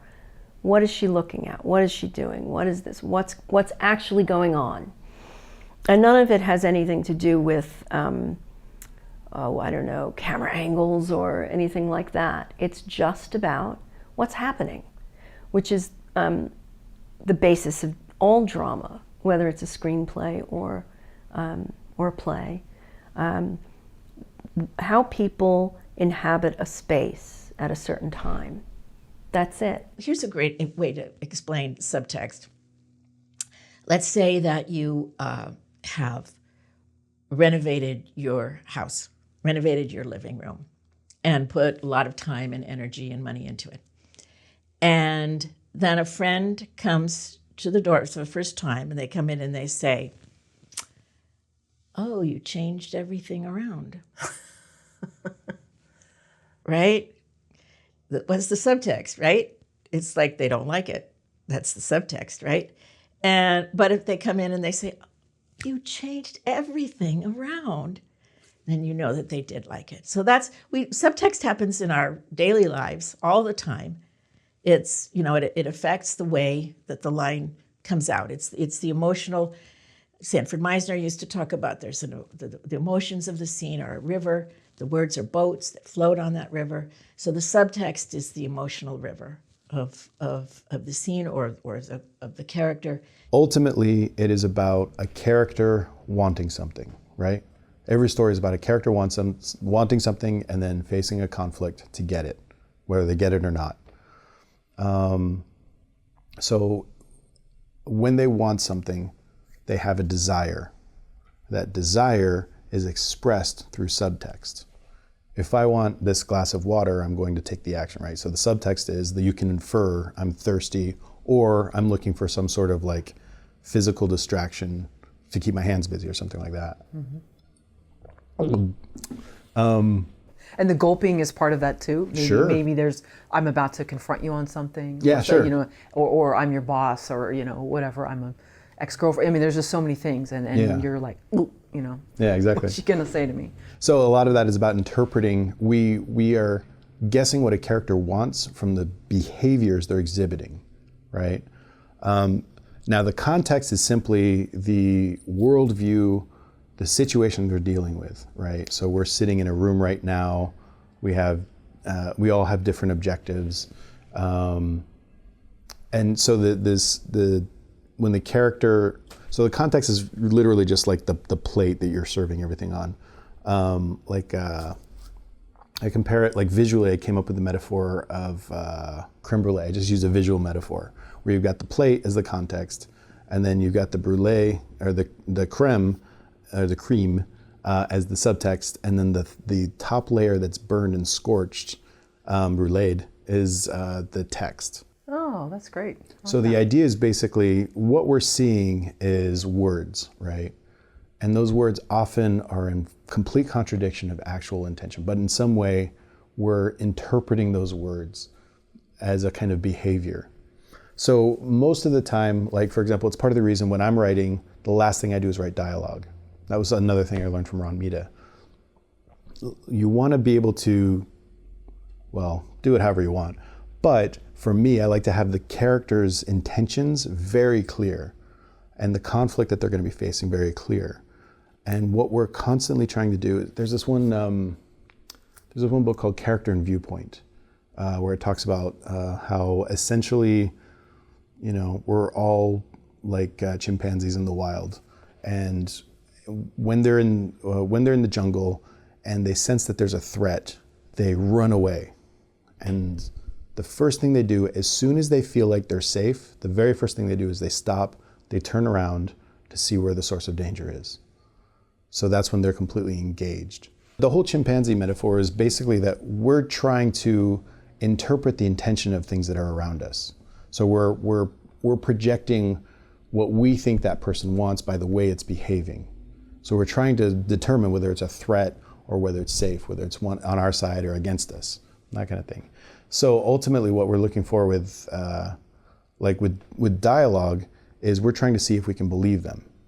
And the most interesting characters are completely unaware of what's actually driving them. They're the whole time, like Indiana Jones is going through all of these ridiculous hoops, not really, like the whole time we're wondering, like, why is he taking on these Nazis? Why is he being dragged by a chair just so that like something can make it into a museum? Ultimately, he has this really, stuff that depends how deep you want to go with Indiana Jones, but he has this kind of drive to, it's genuinely emotionally upsetting to him that there would be some betrayal, some misrepresentation of the truth. And that's what's interesting is, so like the whole time he's making all these really bold choices, you think he's kind of this glib, sarcastic professor, but what he's really doing is he's trying to unearth truth. And he's literally putting his body under all his brutality because he wants the truth to be revealed.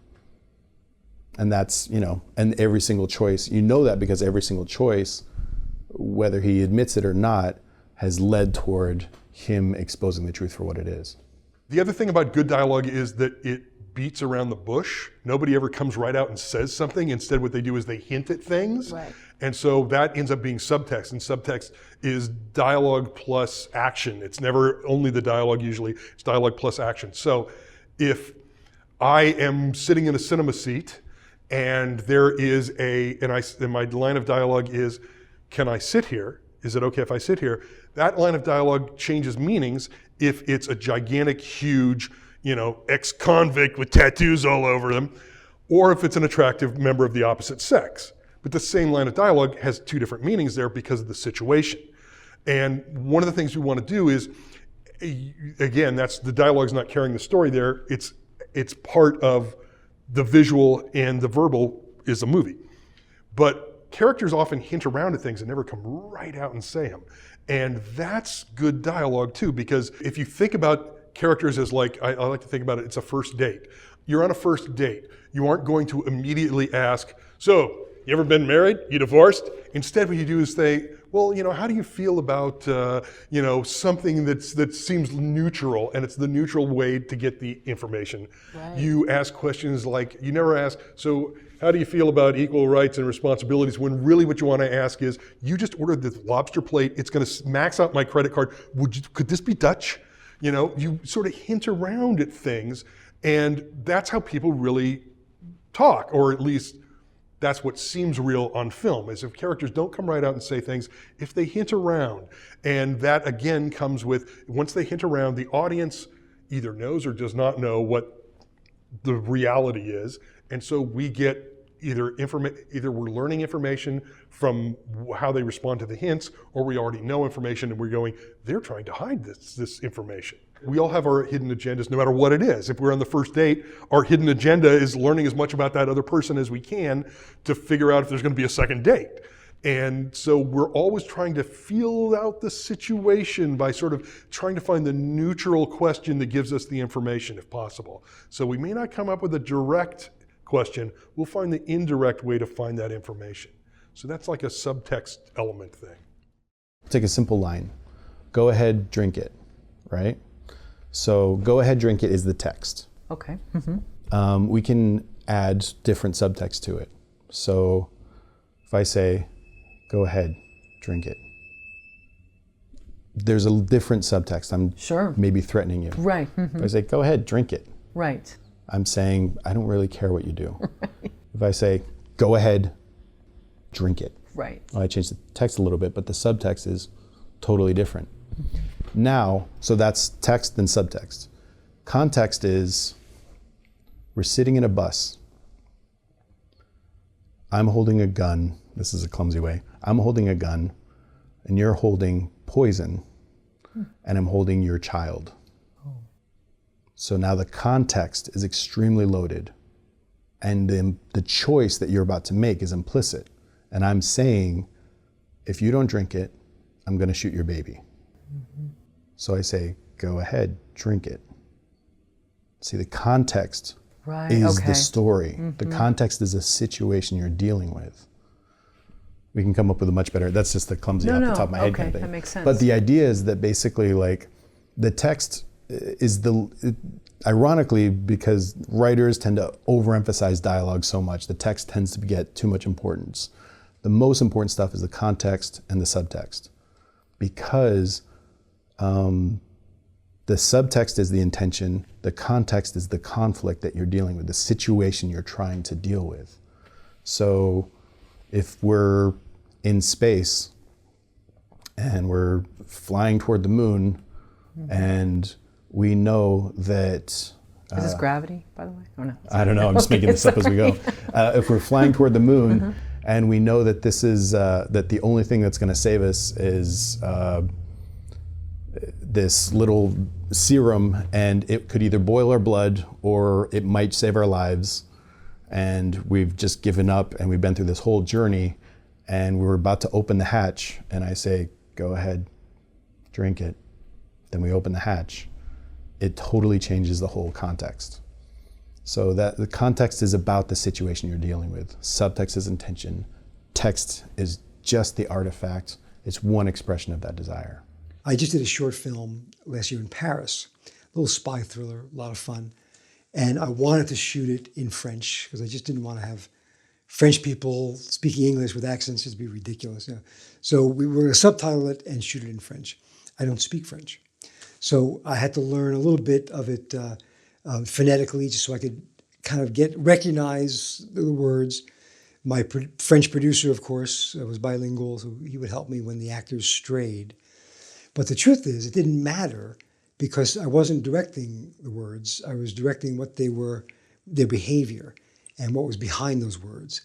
And that's why I think I was able to pull it off, because I just wasn't worried about that and the fact that there wasn't that much dialogue.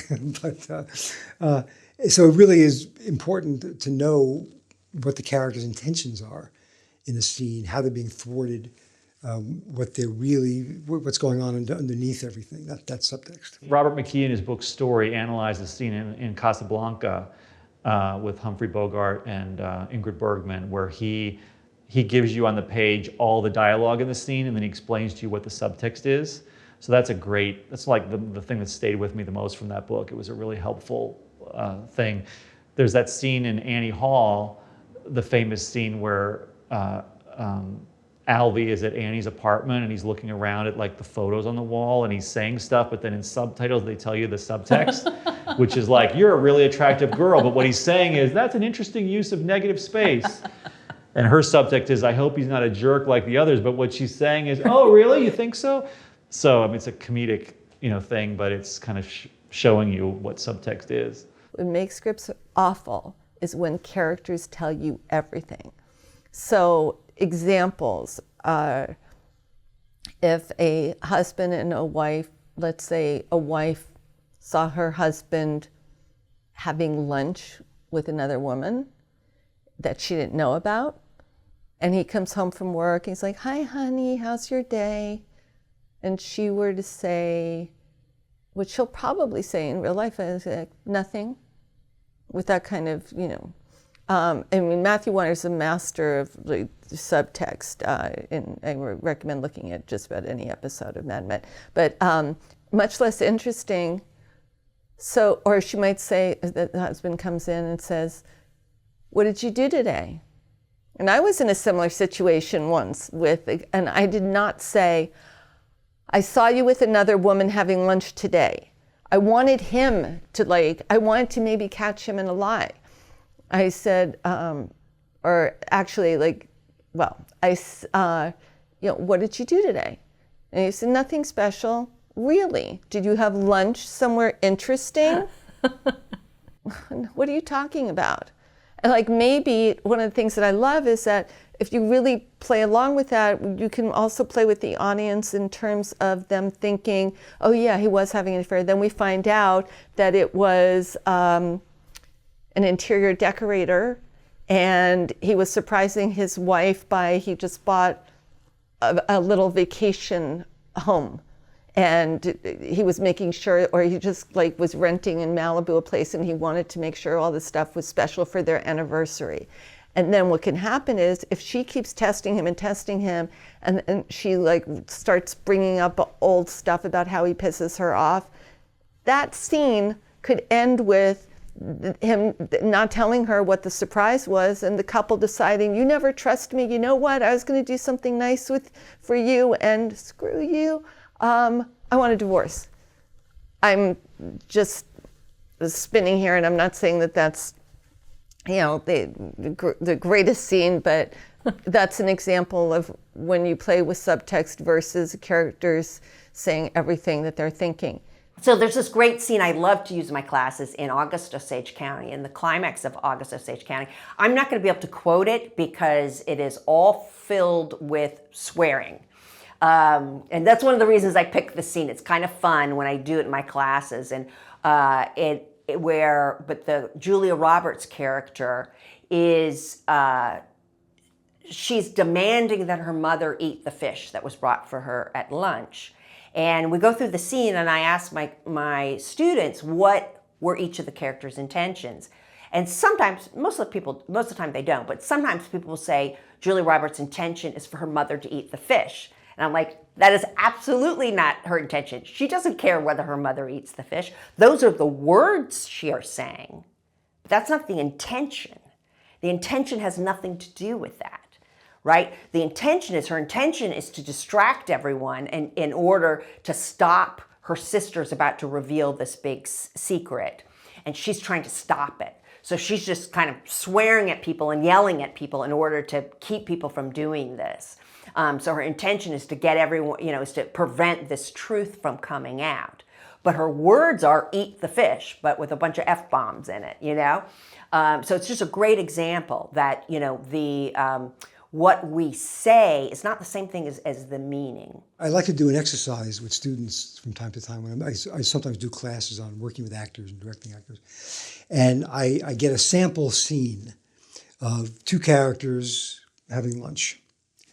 And I have them memorize the scene. I don't give them any notes, but I said, you memorize the scene, so when you come in tomorrow, you're off book and ready to do it.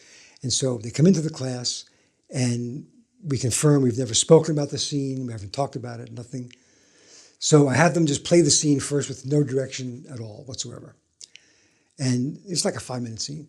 Then I'll say, okay, so here now, you were late for this lunch again. And the scene partner, you are so fed up with this person being late that you want to just kill them. You feel disrespected, you feel, And you, on the other hand, you feel like this person was judging you. And so we didn't change a word of dialogue, or nothing else at all. And they came in and played the scene again, completely different scene.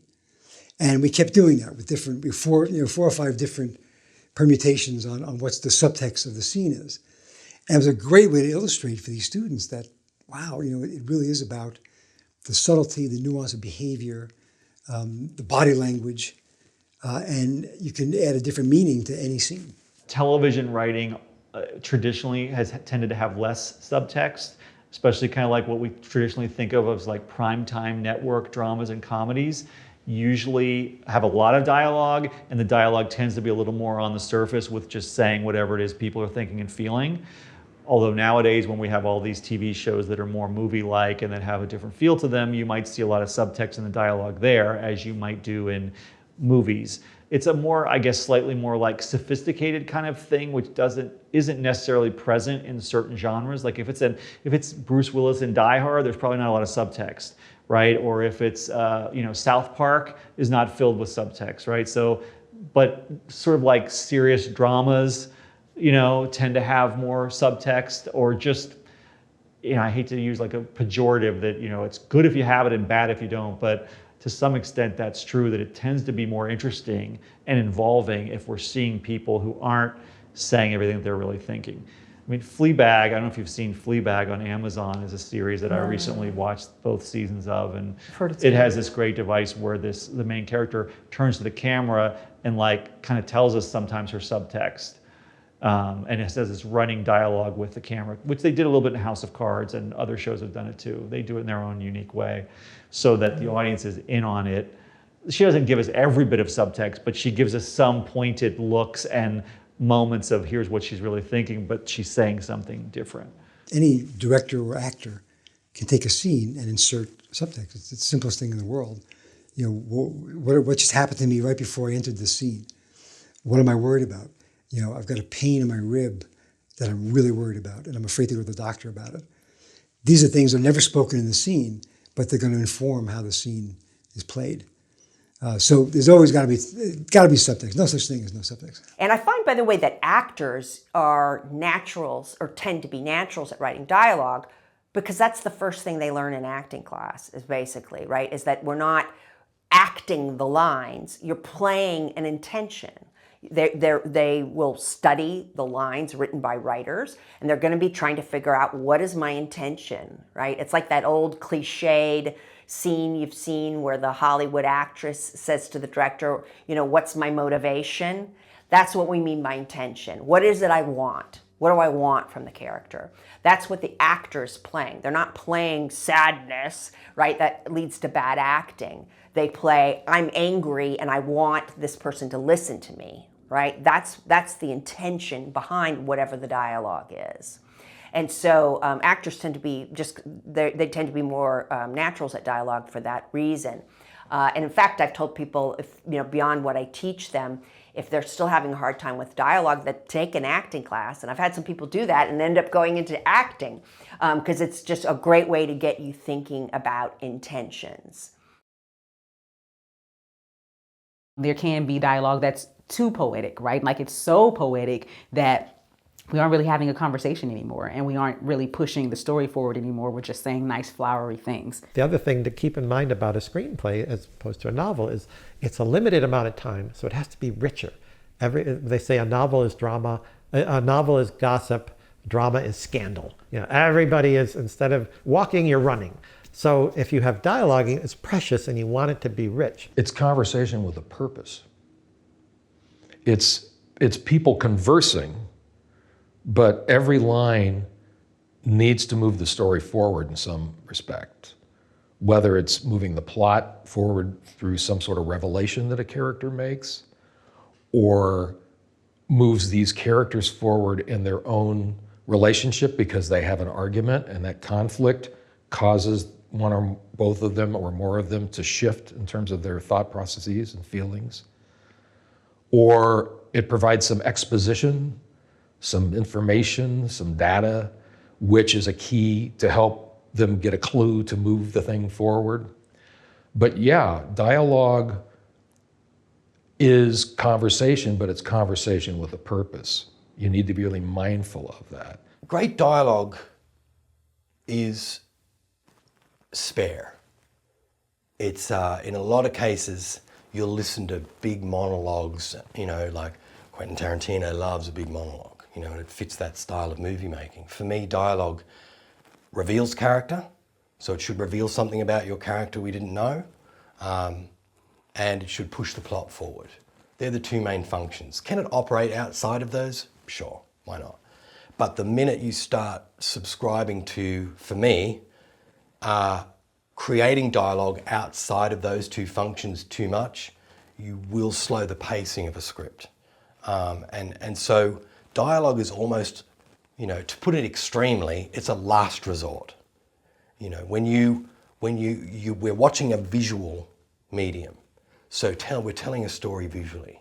So when a character speaks, it's because we need to know something that we can't tell visually at that point. Or we're revealing something about them or a relationship that's going to become important, which is pushing the plot forward. Sometimes when I was teaching workshops on with actors and directors working together and bringing in scenes that they'd worked on, and sometimes people will say, well, this is a very straightforward scene. And I would just say, I want you to take that out of your vocabulary. This is a straightforward scene. There's no such thing. And if it really is, then probably should be rewritten so that there's something extra in it, so that there's some twist, something that lets us into the personalities and predicaments of these characters, or foreshadows something in the story that, a straightforward scene probably doesn't belong in the movie. Writing great dialogue is great fun, and there are people who are really good at it and people who aren't so good at it. Obviously, somebody like Aaron Sorkin, that's his stock and trade, and he's great at it. And I do a whole section about dialogue, and because it's so much fun to do, and there's a lot to learn about how to write dialogue. But its place in the pie chart should be a fairly small sliver. There are great movies that don't have much dialogue at all. And there are great movies that have dialogue, but it isn't particularly terrific dialogue. It's not what cinema does best. But I think generally speaking, when you're starting out, most people watch TV and watch films, and what they take from it is just the dialogue, and they're thinking it's more like a play where it's just you go, I go, you go, I go, you go, I go, right? And they're not necessarily considering how those words are pushing the story forward, or how those words can make the reader feel as they're taking it in, because I always say the read is king. Someone's got to read it before it gets produced. They're not thinking about the pacing of it or how it could be dragging the story because they're in this conversation for so long, and I think that's something you have to learn over time. When two characters meet and they say, hi, how are you? I'm good, thank you. It's nice to meet you. What are we revealing there? There's nothing revealed from that kind of dialogue at all. You've just wasted half a page. And I think that getting to the point with dialogue, bad dialogue, it just goes back to what I said. It doesn't reveal anything about the situation. There's no conflict. When a character enters a scene, they want something, right? They enter that scene. We talked about super objectives not long ago, but when a character enters a specific scene, they want something. They come in wanting something, and they've come from somewhere else, right? So the dialogue has to not just reflect the conflict, but also what they're bringing with them. What's the mood they've just come from room to room with, if you've got a sequence. That has to be reflected not just in their actions, but how they're talking. They might be loquacious, but now they're rattled in this scene, and they'll speak differently. And so it's being aware of that where they come from scene to scene.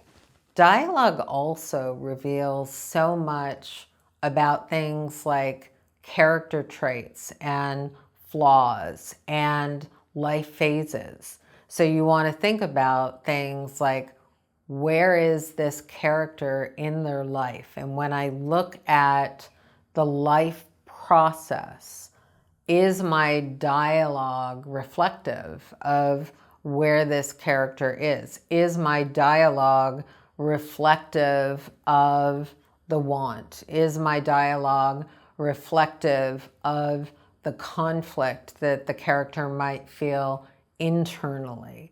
Is my dialogue reflective? You always want to think something in scene work. You always want to think of, is the scene revealing character while advancing plot? Each scene is pushing your story forward. So that means each scene has a goal, like a little mini goal of the larger goal.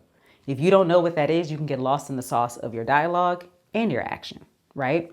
If you're writing features, features are pushed more by action than dialogue. That doesn't mean that I need to literally see more lines of action, but it may mean that there are more opportunities to remove dialogue because action can tell me what it is that they could have said. So like I said before, how can you show me that you're angry without telling me that you're angry, right? So instead of cursing mom out, I'm gonna slam the door and walk out, right? So now you got a line of action instead of dialogue.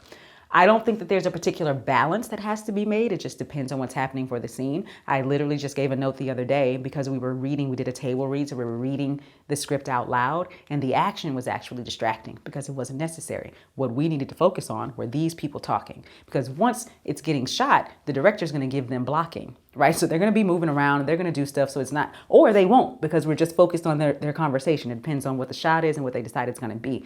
But sometimes the only action that you need is the scene description at the top, and you can just let the people go. That happens a lot more in television, right? Because television, these actors are together all the time. They've got a chemistry. The director is going to come in and give them the blocking. And so a lot of the times you don't see a lot of action in television episodes, right? You'll see it when it's necessary, as in like, we need her to pick up that cup. Therefore, the action tells her to pick up the cup. But other than that, you might not be, you might not have as much action as you would in a feature because they're moving in a different rhythm in this TV series, right? So you don't have to tell them what they need to be doing all the time. So you just need to figure out, again, what am I writing? What is the format of what I'm writing? What's the genre of what I'm writing? In a horror, there might be more action because the action is also giving me all of the feels. You know what I mean? It's giving me all the jumps and the scares and the blah, blah, blah, blah, blah. And obviously in an action film, there's gonna be more action because you gotta write out those action scenes, etc. Whereas in a romantic comedy, maybe it won't have as much action, or in a comedy, maybe it won't have as much action, depending upon what the comedy is, right? So you just kind of figure out what's necessary for you. Monologues. Oh my God, I used to write some obscenely long, pretentious monologues. As you can probably tell, I'm very opinionated about things, kind of philosophical about things, and I would put way too much of that into my characters, and it was annoying. And I feel bad for the actors that had to try and deliver those things. That was the big one, learning to, the obvious thing, show, not tell. That was hard for me.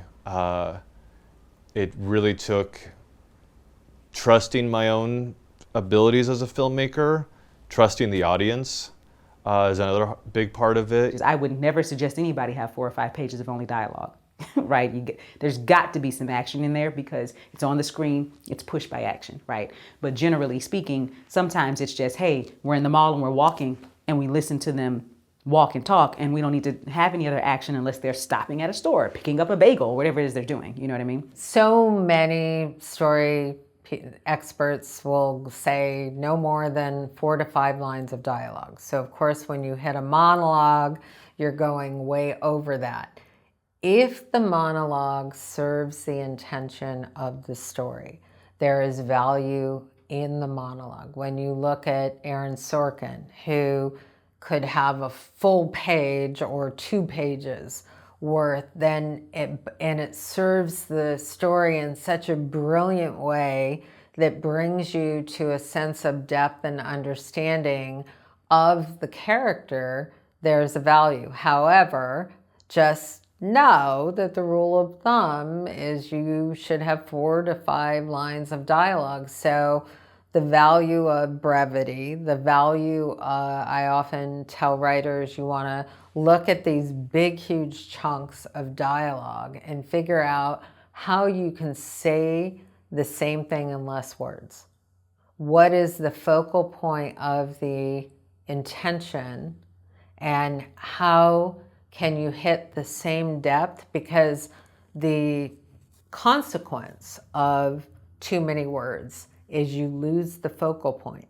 Certainly in comedy, when you're looking at cadence and you're looking at the cadence when you have over 3 to 4 lines of dialogue, you lose that cadence. The joke gets buried because there are so many words. So there's a value in the monologue if it serves the intention, but there's also a value in, can you say something with the same amount of depth without so many words? Don't make them too long.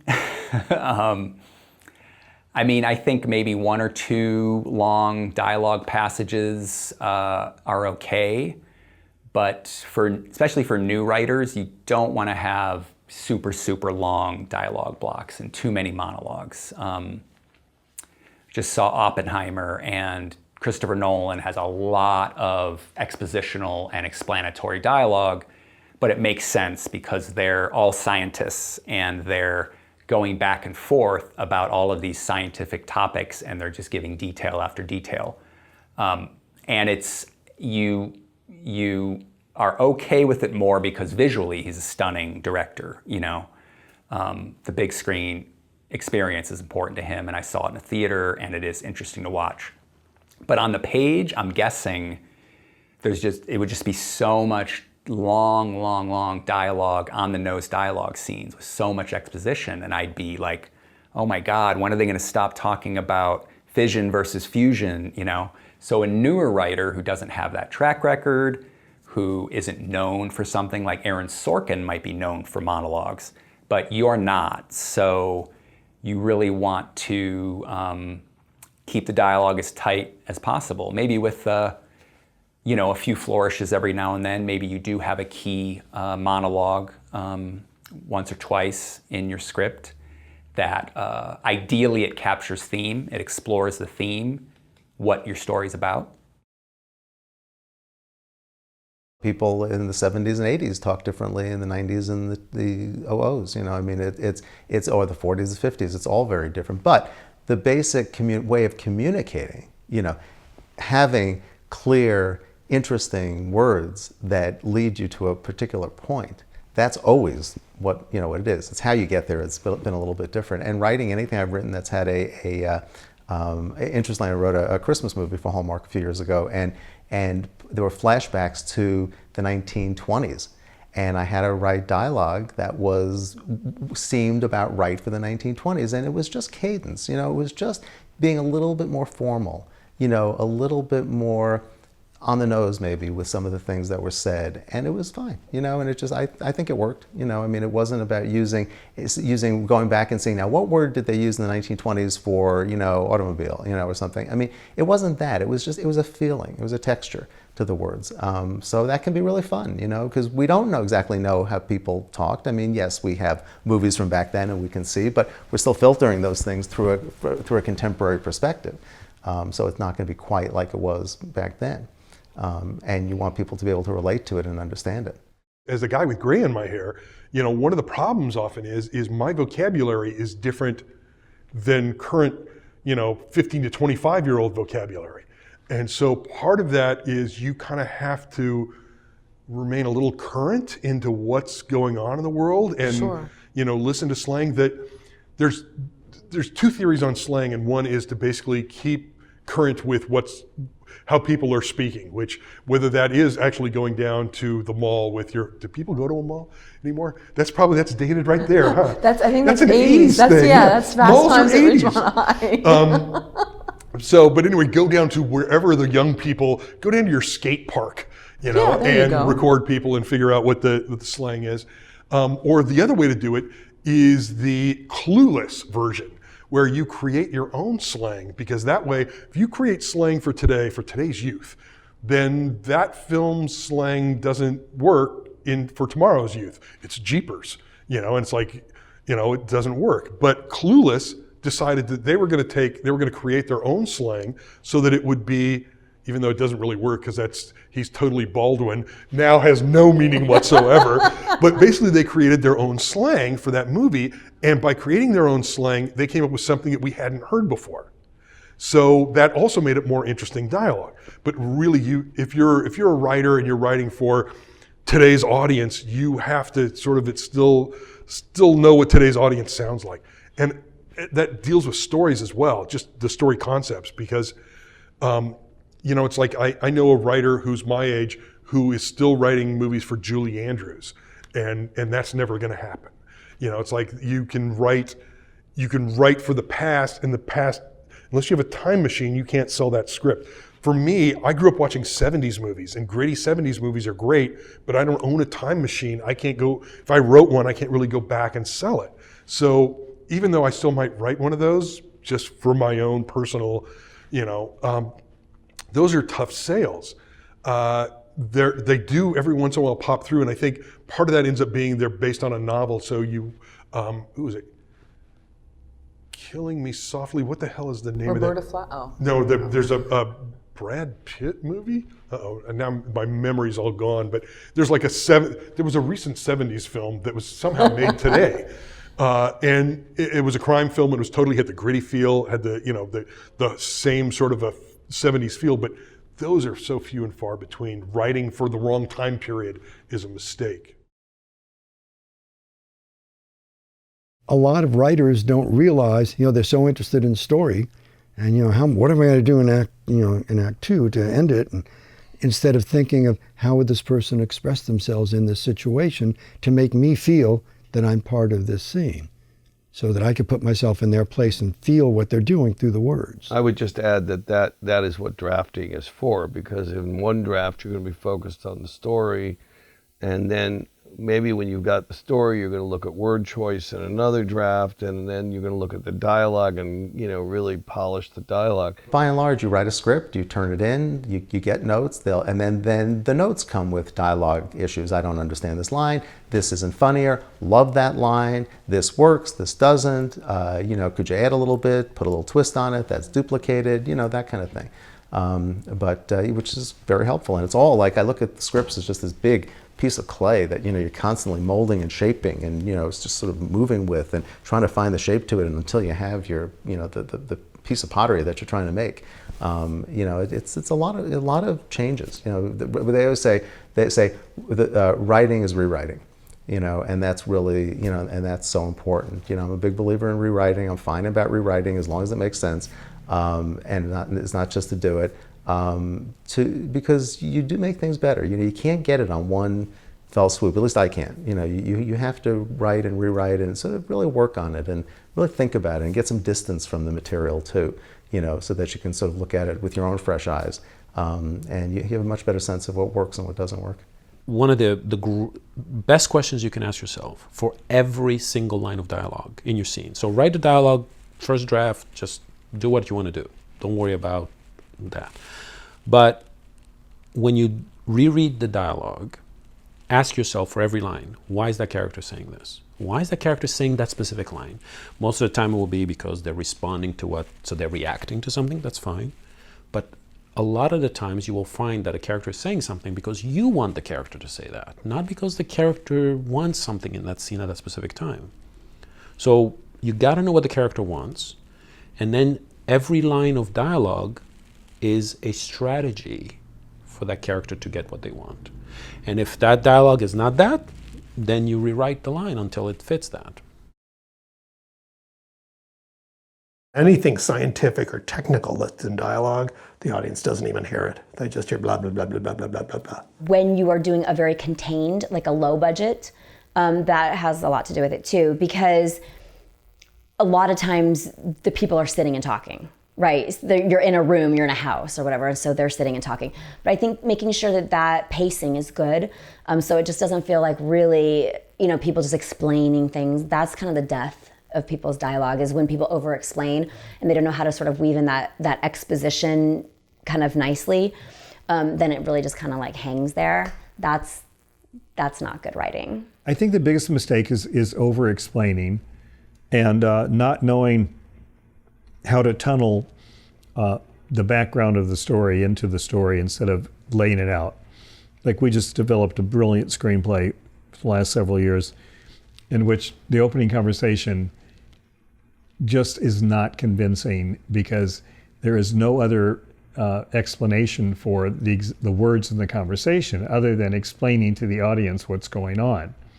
And that's a hard to avoid mistake, because you've got to explain what's going on. But if you do it overtly, the audience is going to not believe the dialogue. They're not going to believe, they're going to not be able to suspend their disbelief. So you have to sneak these things into the story at times when they're needed, and not too much too soon.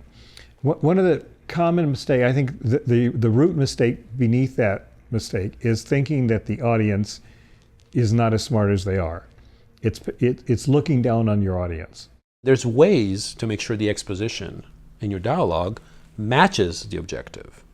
For example, if I'm suspected of murder and you're the detective who's asking me questions, right? And tell me, where were you? And I didn't commit the murder. Well, whatever I'm going to say is my desire to make you think I didn't do the murder. So there's a reason why I'm saying that line. I didn't do it. I was at the movies. Saying at the movies is exposition, but it's connected to my desire to convince you that I was not the killer. You see? So the exposition matches the objective of the character. You can learn a lot about how people speak just by sort of listening in coffee shops to how people talk and stuff. People rarely are very self-reflective. People rarely say exactly what they mean. People rarely talk in complete sentences. And so, the words we choose, when you think about when you go to say something, there's probably 100 different ways you could think of to say it. Why are you choosing the particular way you choose? And when you start to think like that, and why your character is choosing to say something that way, and what they really don't want to reveal, like why will they go to this length but they won't go just a little bit more vulnerable? When you kind of understand that about your character, then I think writing the dialogue becomes easier. But you have to put that thought process into it first to know what they want to conceal and what they want to give, I think. And then you can start working with the subtext and all that kind of stuff that makes all of that flavor kind of come out. Because like for me, I'm a very forward person when I speak, right? So now all of my characters are being very forward. But most people are not like that. Most people don't say what they mean or mean what they say. Most people don't speak very directly. Most people, shut down instead of telling you what their feelings are. Most people don't know how to tell you what their feelings are in the first place. So if you've got two characters in a scene and both of them can communicate effectively, then your screenplay's over, because now they're not causing any problems for each other, right? In the grand scheme of things, dialogue is the least important part of screenwriting. It's the least important part of the movie.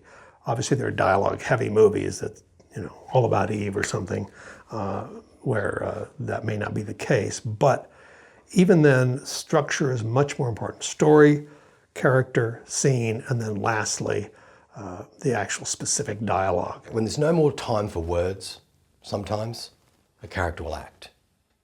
And there's a vice versa aspect to that too. One of the common problems that I see with screenplays is